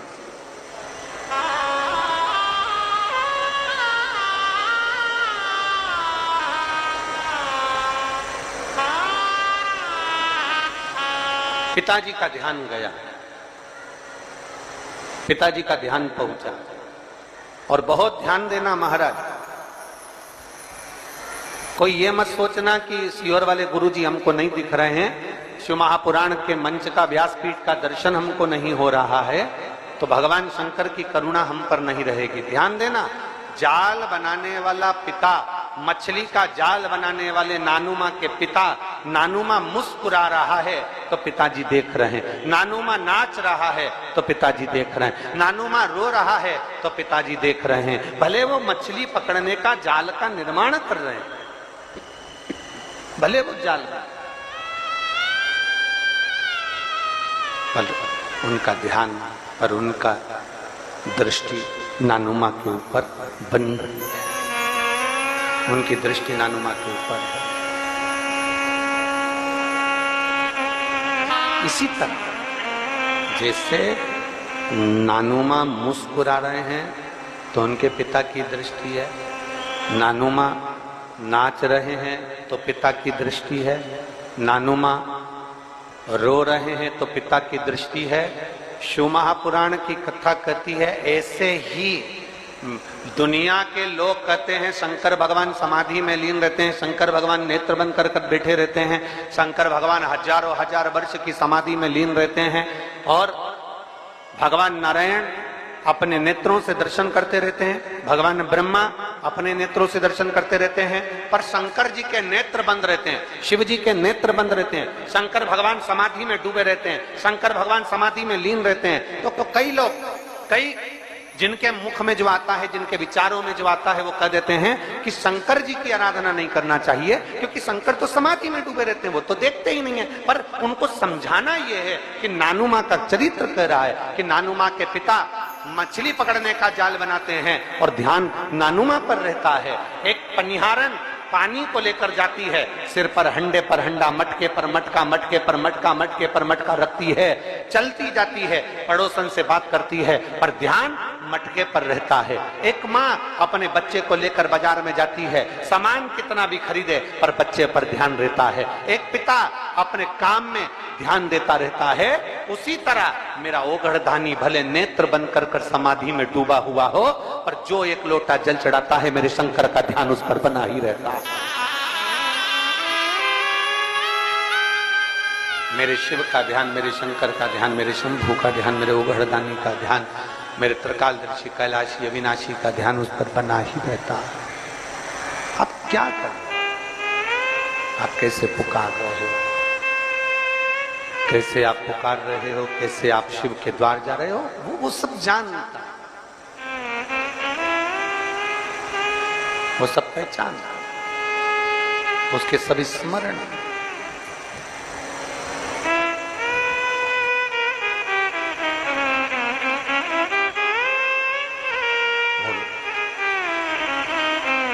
मछली पकड़ने का जाल बनाते बनाते पिताजी ने पूछ लिया, मछली पकड़ने का जाल बनाते बनाते पिताजी ने पूछा, नानू माँ तो कभी तो मुस्कुराता है, कभी नाचता है, कभी गाता है, नानू माँ क्या तेरे मन में, क्या तेरे चित्त में, क्या तेरी वृत्ति में चल रहा? कभी तो तू नाच रहा, कभी तो तू गा रहा, कभी तो तू झूम रहा।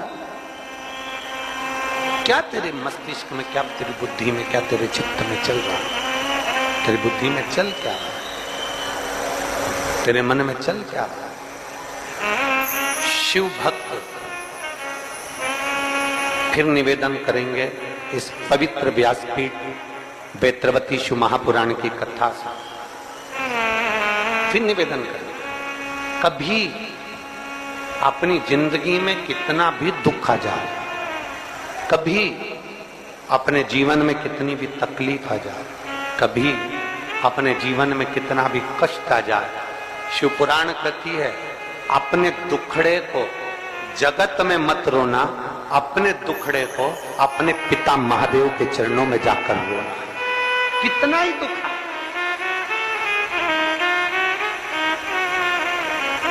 कितनी भी तकलीफ आए, कितना भी कष्ट आए, कितना भी दर्द हो, कितनी भी तकलीफ हो, कितना भी दर्द हो, कितनी भी तकलीफ हो, कितना भी कष्ट हो, अगर जाकर कहना तो भगवान देवाधिदेव महादेव के चरणों में जाकर बोलोगे तो वो दुनिया के दुख मिटाने वाला एक दिन तुम्हारे भी दुख जरूर मिटाएगा। पर अभी कथा में कहा कि दो चीजें ध्यान रखना, जीवित रहने के लिए श्वास का होना जरूरी है और परमात्मा को पाने के लिए विश्वास का होना जरूरी है। विश्वास है तो परमात्मा, मानो तो मैं गंगा मां हूं और ना मानो तो बहता।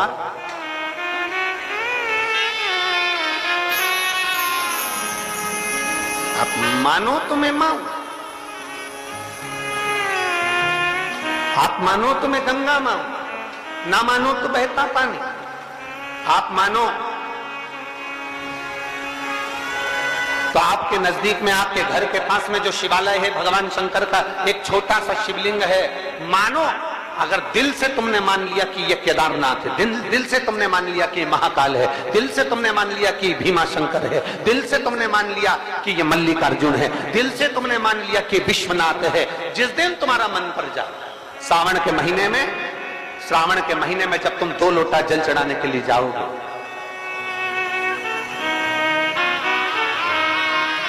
श्रावण के महीने में जब तुम 2 लोटा जल चढ़ाने के लिए जाओगे, मुझे नहीं,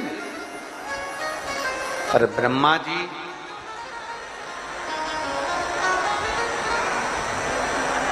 स्वयं कहते हैं कि मुझे भगवान शंकर का शीश मिल गया। माता पिता की करुणा, माता पिता की दया, माता पिता की उदारता किसी के बस की बात नहीं। कौन जानता?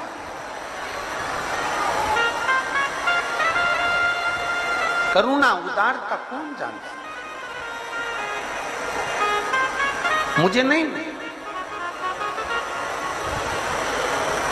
जिसने करुणा को जान लिया कि पंडाल में बैठकर कथा सुनने का फल क्या है, जिसने जान लिया कि कथा में पहुंचने का फल क्या है। एक पत्र देखिए, नीतू कुर्मी,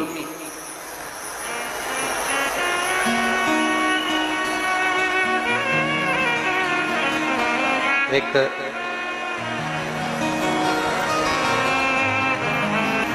नीतू कुर्मी कहीं बैठी है बेटा? नीतू कुर्मी कहीं बैठी हो तो हाथ हिला सकती है। गंज बासोदा, स्वरूप नगर डिपो, मेरा मोबाइल नंबर ये है। आप लोग पत्र को एलईडी पर पढ़ सकते हैं। अगर कहीं बैठी हो तो बेलपत्र लेने आ सकते हैं। नीतू कुर्मी, गंज बासोदा, स्वरूप नगर डिपो, मेरा मोबाइल नंबर ये है। 1 लोटे जल का क्या वर्णन करूं? मैं वर्षा कुर्मी, नीतू की मां, मेरी बड़ी बेटी नीतू को शुगर की बीमारी हो गई थी। शुगर का लेवल 600 था, इंसुलिन लगने लगा था। गुरुदेव, एक 10 का और एक 22 का, दिन में 3 बार 10 का लेना पड़ता था इंसुलिन, और 1 बार 22 का लेना पड़ता था। बच्ची की हालत इतनी गंभीर हो गई थी कि वो उठ नहीं पाती थी, चल नहीं पाती थी, गिर जाती थी। चलते चलते बच्ची गिर जाती थी।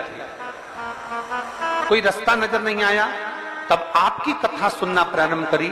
शिव जी पे जल चढ़ाना, बेलपत्र लाना, उसको खाना प्रारंभ करा, और शिव जी पर रुद्राक्ष का जल चढ़ाकर पीना प्रारंभ करा। आज मेरी बच्ची की इंसुलिन बंद हुई और शुगर लेवल में हुई। मैं बाबा को यहाँ धन्यवाद देने के लिए।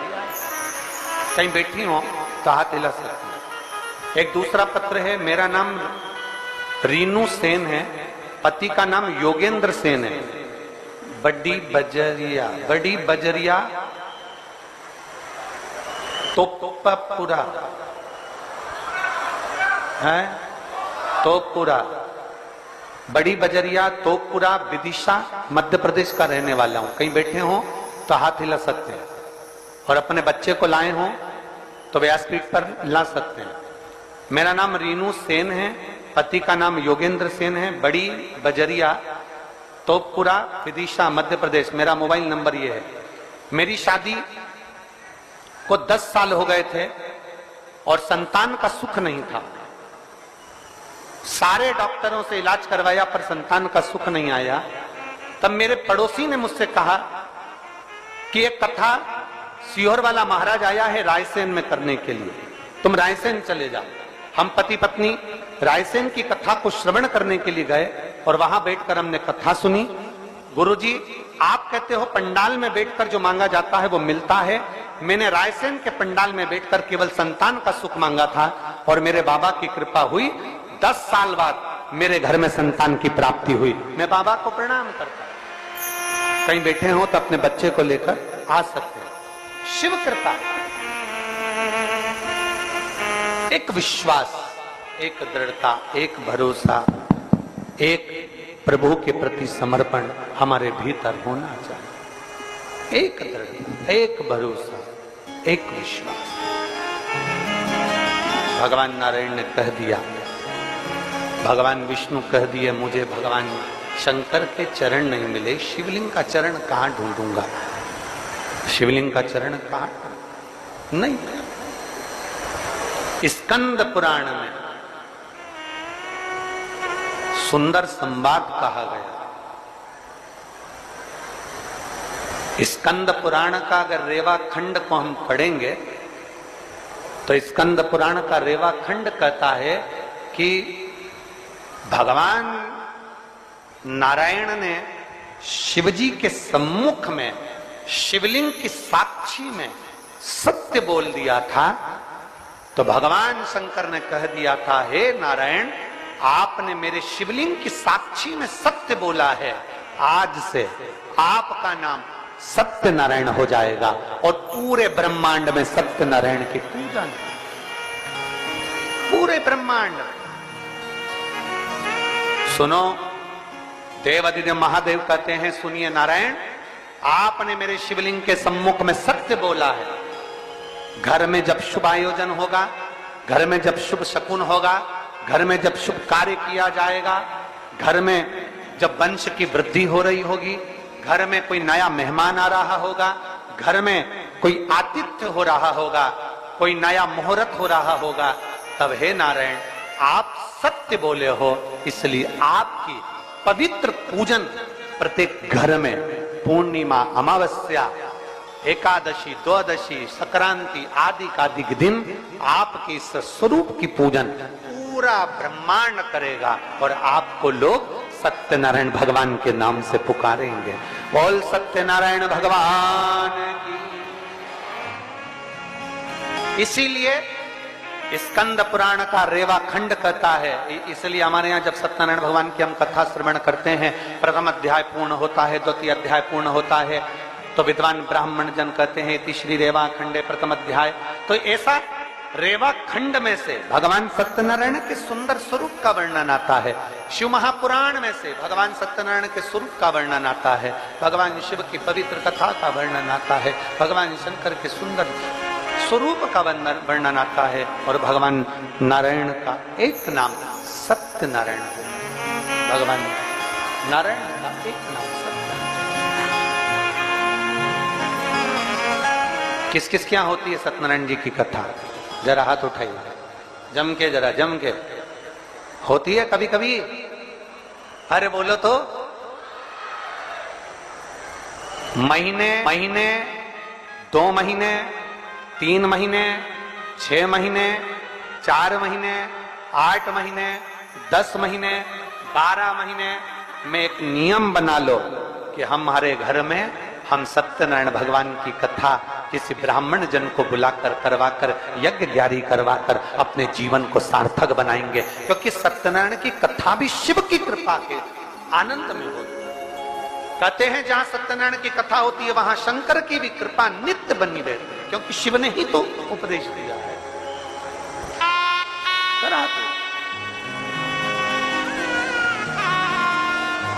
हमारे यहाँ तो माताएं बड़ा सुंदर सुंदर भजन भी गाती हैं सत्यनारायण जी का। एक बहुत पुराना भजन स्मरण मेरी माताएं एकांत में बैठकर सुनाती रहती हैं। श्री सत्यनारायण महाराज और धाक चिरौंजी को भोग लगे श्री मेवा को। बड़े भाव दिल से प्रचार। अब देखिए संवाद का स्मरण करिएगा। मेरे नारायण ने सत्य कह दिया तो भगवान नारायण का नाम क्या हो गया? जम जम के बोलो जरा, जम के। सत्य। ब्रह्मा जी सत्य नहीं बोल पाए, ब्रह्मा जी सत्य नहीं कह पाए, ब्रह्मा जी सत्य नहीं बोला। ब्रह्मा जी जब भगवान शंकर के शिवलिंग का शीश का दर्शन कर कर, सिर का दर्शन कर कर वापिस आ रहे, तब केतकी के पुष्प को और गौ माता को दोनों को ब्रह्मा जी साथ में लेकर आए।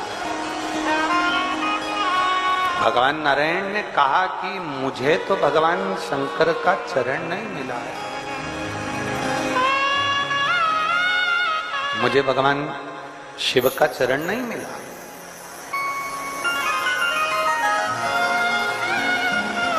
कभी जरा विचार करिएगा,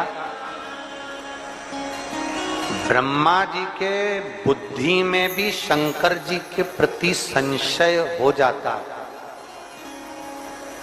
तो क्या साधारण व्यक्ति के बुद्धि में शिव के प्रति संशय नहीं होगा?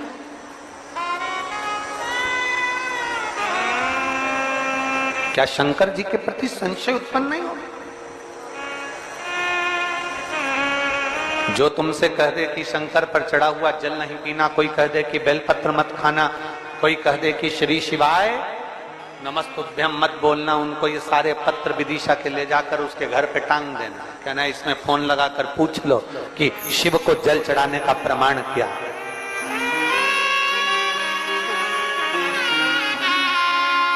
शिव को चढ़ी बेलपत्र खाने का प्रमाण क्या है?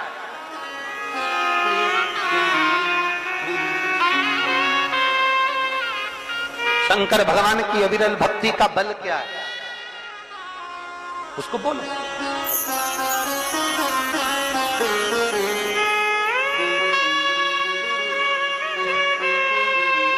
भगवान शिव की कथा श्रवण करने का बल क्या है?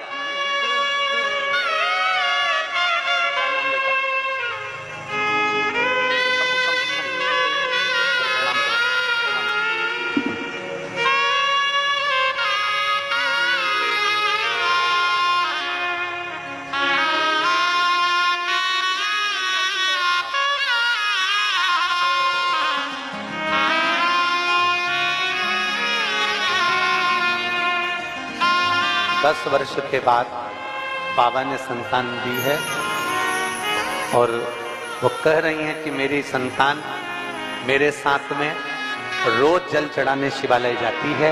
ये संस्कार है बच्चों, यही जरूरी बहुत अपने भीतर के संस्कारों को अवश्य। संशय कहां नहीं होता। ब्रह्मा जी के मन में संशय उत्पन्न हो गया, ब्रह्मदेव के हृदय में संशय उत्पन्न हो गया, ब्रह्मा जी की चित्तवृत्ति में संशय उत्पन्न हो गया। कह दिया ब्रह्मा जी ने, मैं नहीं मानता ये आकाशवाणी झूठी है। आकाशवाणी होकर कह रही है कि ब्रह्मा झूठ बोल रहे हो, ब्रह्मा तुम असत्य बोल रहे हो, ब्रह्मा तुम झूठ बोल रहे हो, असत्य। और फिर निवेदन है, पूरी जिंदगी दुनिया के लोग असत्य बोलते रहे, झूठ बोलते रहे, मरने के बाद जब उसको अर्थी पर लेटा कर ले गए तब दुनिया के लोगों ने कहा राम नाम सत्य है। हमारी तो शिव महापुराण की कथा कहती है कि दिवाली मिलने जाओ तो जाते से हैप्पी दिवाली मत कहो, डायरेक्ट कहो सेठ जी राम नाम सत्य है।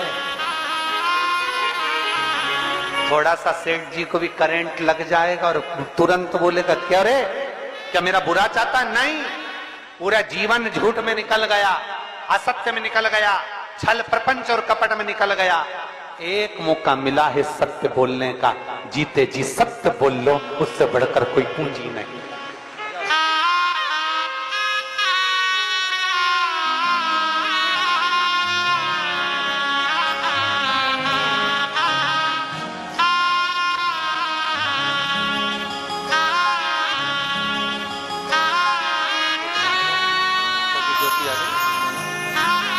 ये बेटी है जिसकी शुगर के कारण दोनों आंखें चली गई थी। शुगर के कारण ये देख नहीं पाती थी, खड़ी होती थी तो गिर जाती थी।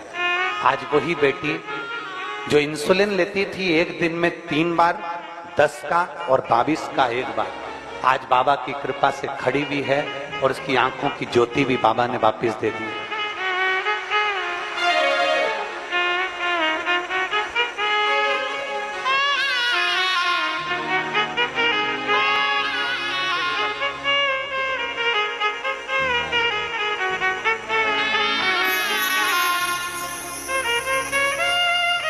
और शंभु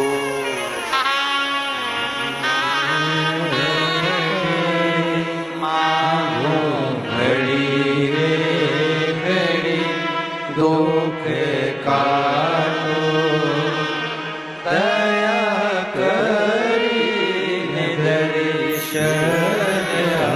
आपो।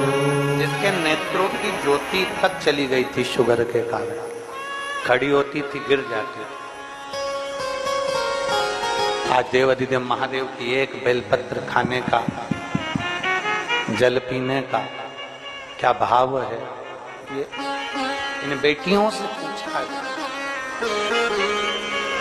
सत्य पर जीवन, सत्य पर,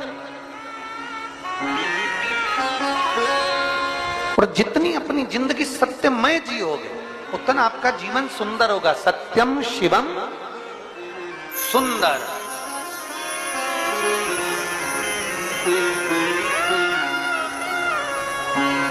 जितना सत्य का जीवन जी सकते। ब्रह्मा जी ने झूठ कह दिया, केतकी के फूल ने झूठ बोल दिया, गौ माता ने झूठ बोल दिया। शंकर भगवान ने केतकी के फूल से कहा सारे देवताओं पर चढ़ेगा पर शिव पर कभी नहीं चढ़ेगा, कभी नहीं। गौ माता तू झूठ बोलिए मेरे सामने, तेरा पूरा शरीर पुजाएगा। कन्यादान, वस्त्रदान, मुद्रादान, स्वर्णदान, अन्नदान, सारे दान आगे से होंगे, पर गौदान पीछे से होगा। गाय की पूंछ पकड़कर किया जाएगा, क्योंकि तू झूठ बोल गई मेरे सामने। सारे देवताओं की परिक्रमा आगे से, पर गौ माता की परिक्रमा पीछे से होगी। गाय की परिक्रमा आगे से नहीं होती, पीछे से चालू होकर पीछे विराम होती। तू झूठ बोल गई मेरे सामने। गौ माता तू जगत की मां कहलाती है, गाय माता भी कहती है मुझे क्षमा कर, मेरे मुख से झूठ निकल गया। केतकी का फूल कहता है क्षमा करिए, मेरे मुख से झूठ निकल गया। ब्रह्मा जी क्षमा नहीं मांगते, क्षमा नहीं। ब्रह्मदेव कह रहे हैं कि आकाशवाणी झूठी है। आकाशवाणी झूठी? भगवान शंकर ने अपने तुरंत पैर का नख तोड़कर फेंका, काल भैरव प्रकट कर लिया। काल भैरव को आज्ञा करी ब्रह्मा का सिर काट दो। जिस मुख से वो झूठ बोल रहा, जिस मुख से वो झूठ बोल रहा,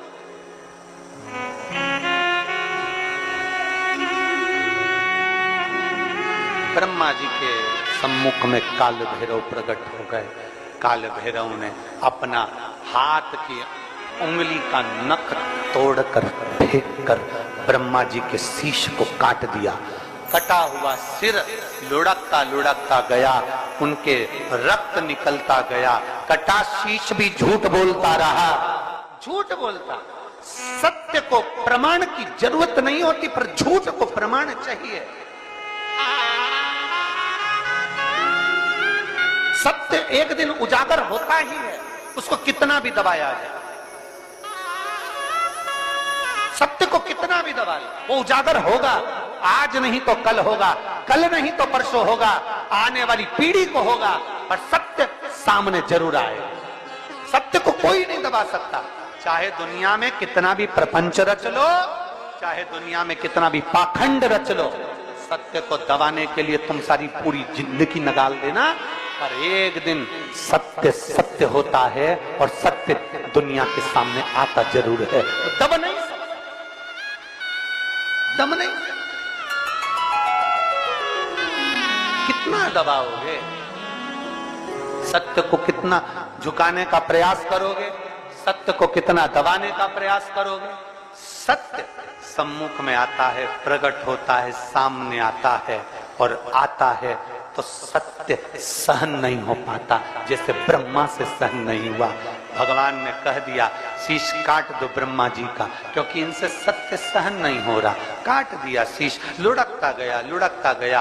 कर्मनाशा नदी प्रकट हो गई, जो आज भी उत्तर प्रदेश में बहती है। कर्मनाशा नदी भारत की भूमि की वो नदी है जिसके तट पर उत्तर प्रदेश की गवर्नमेंट ने बड़े बड़े बोर्ड लगा कर रखे हैं, ये कर्मनाशा है, इसमें हाथ ना लगाइए, ये कर्मनाशा है, इसमें अगर कोई इसके पानी का छींटा भी लग जाता है तो 7 पीढ़ी में किया गया पुण्य छिन्न हो जाता है। ऐसी कर्मनाशा नदी जिस पर पक्षी भी अपनी चोंच में जल नहीं भरता, जिस नदी का जल एक श्वान भी नहीं पीता, वो कर्मनाशा आज भी बहती है और बड़े बड़े बोर्ड लगे हैं, इस कर्मनाशा नदी का स्पर्श ना किया जाए। विद्वान, चतुर, संत, साधु, सन्यासी, तपस्वी उस कर्मनाशा नदी को कभी पार भी नहीं करते, क्योंकि कर्मनाशा के जल का छींटा लग गया तो हमारी पीढ़ी दर पीढ़ी में किया गया पुण्य समाप्त हो जाता है। कर्मनाशा आज भी, जो ब्रह्मा जी के रक्त से बनी और ब्रह्मा जी का शीश कटकर जब गिरा, भगवान नारायण ने देखा, प्रभु कृपा करिए, शिव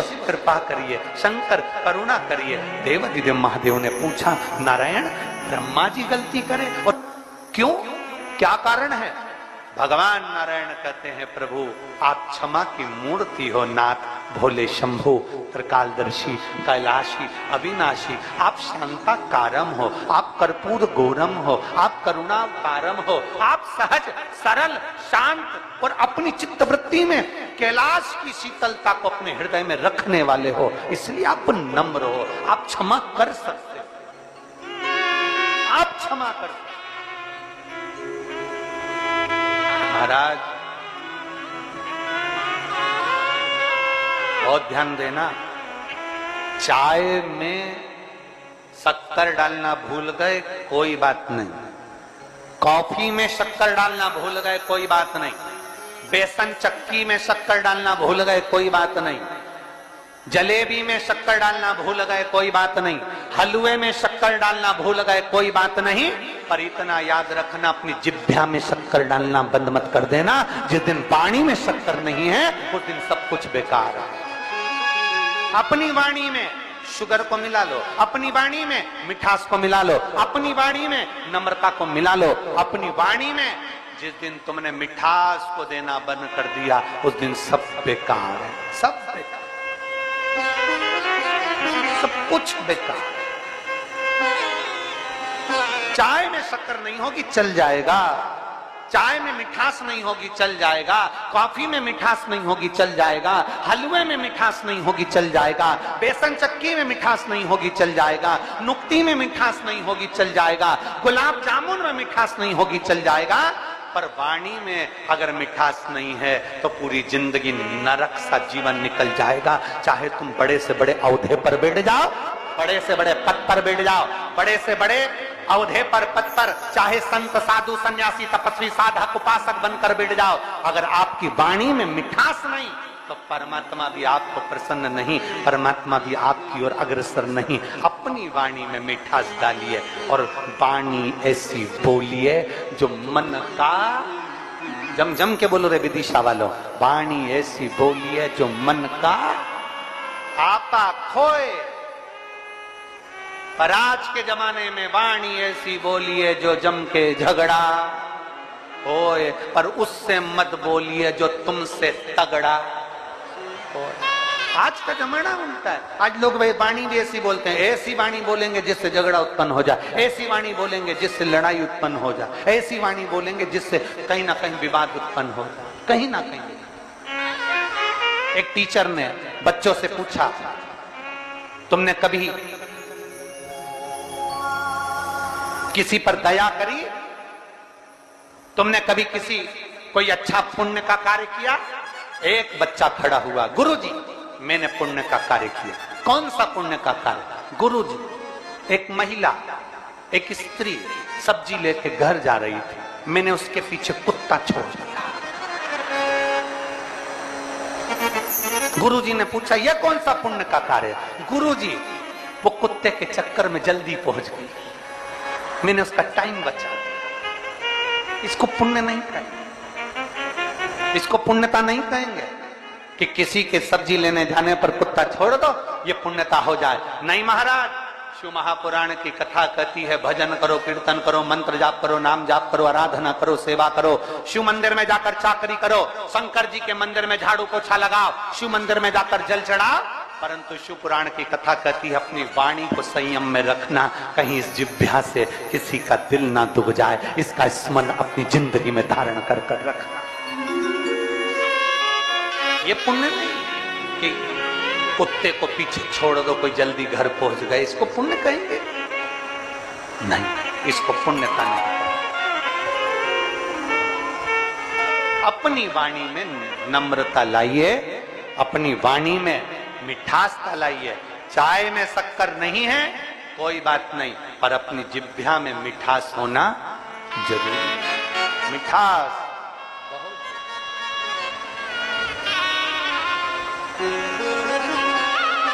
अच्छा, मैं यहाँ पर बहुत सारी बुजुर्ग माताएं बैठी हैं, मैं उनसे एक प्रश्न करूं। मेरी माँ जरूर बोलेंगी और मेरे बुजुर्ग अगर कोई भाई लोग बैठे हैं उनसे भी कहूं, अगर वो भी बोलेंगे। ईमानदारी से बताना, पहले के जमाने में शुगर की बीमारी होती थी?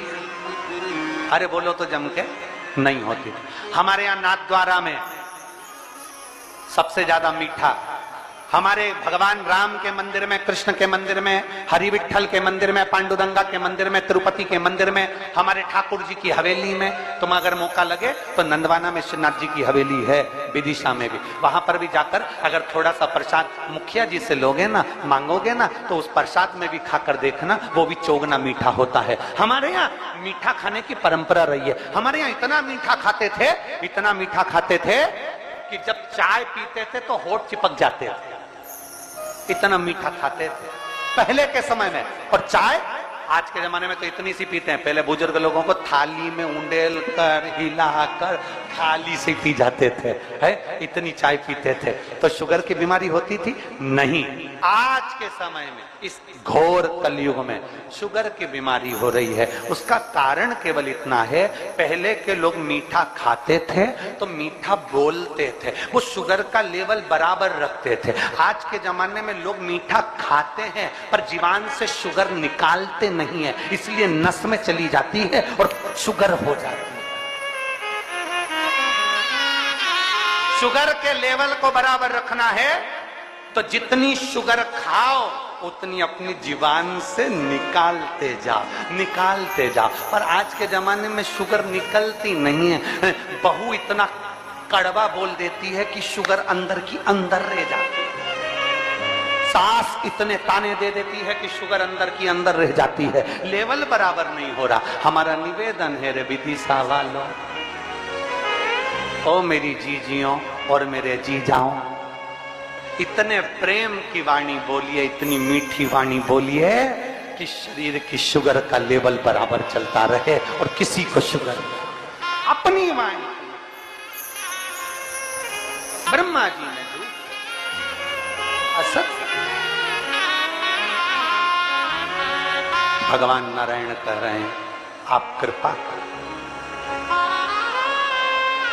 आप कृपा करें, आप दया करिए, आप करुणा करिए। और कृपा की ना हो जो आदत तुम्हारी, तो सोनी रे अदालत तुम्हारी, गरीबों के दिल में जगा तुम न पाते, किस दिल में होती इबादत तुम्हारी। कृपा नहीं होती तो कौन शिव पुराण में आता?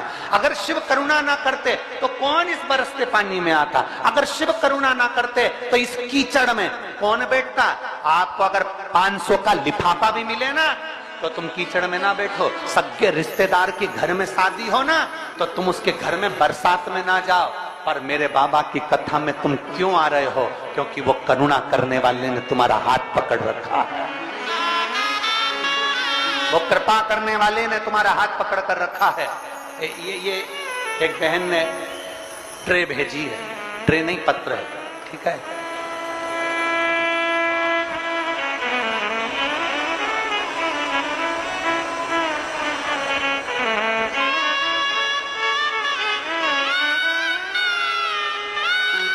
अब इसमें नाम तो कहीं शायद भूल गए हैं, लेकिन लिखा मेरा नाम सरोज राजपूत, महानीम चौराहा, सरोज राजपूत महानीम चौराहा शमशाबाद से आई हूं। कहीं बैठी हैं? कहीं बैठी हो तो हाथ हिला सकती हैं और बेलपत्र लेने आ सकती हैं। मैं सरोज राजपूत महानीम चौराहा शमशाबाद से हूं। एक बेलपत्र का क्या वर्णन करूं। गुरुदेव, पूरी जिंदगी दुख में निकली, इतना कष्ट था कि मैं किसके आगे जाकर रोऊं। तब आपकी कथा ने मुझे बल दिया। मैं शिव जी के मंदिर जाना प्रारंभ करी, शिव जी को एक लोटा जल चढ़ाना प्रारंभ करी और बाबा ने मेरी मन की बात को सुन लिया। मेरे बड़े बेटे की जॉब लग गई, छोटे बेटे की जॉब लग गई, बेटों की शादी हो गई। 30 साल से किराए के मकान में रहती थी, बाबा ने मेरा खुद का मकान बनवा दिया। मैं बाबा को यहां प्रणाम करने, ये शिव तत्व है। मेरे बड़े बेटे की जॉब नहीं लग रही थी, मेहनत कर करके परेशान हो गया, छोटा बेटा परेशान हो गया, तब बाबा ने मेरे को खुश कर दिया, मेरे सारे दुख के दिन समाप्त कर दिए। ये शिव है, ये ओघड़ी, ये शंभु, ये त्रिकालदर्शी। एक विश्वास मेरे शंकर के ऊपर करा गया भरोसा, दृढ़ता मेरे शिव के करीब में लेकर आती, मेरे शिव के पास। और बोल बम का नारा है, जरा जम के बोलो, बोल बम का नारा है, सारी समस्या का हल। पर सावन में एक लोटा नहीं, जरा जम के बोलो, 2 लोटा जल मेरे देव अधिदेव महादेव को समर्पित।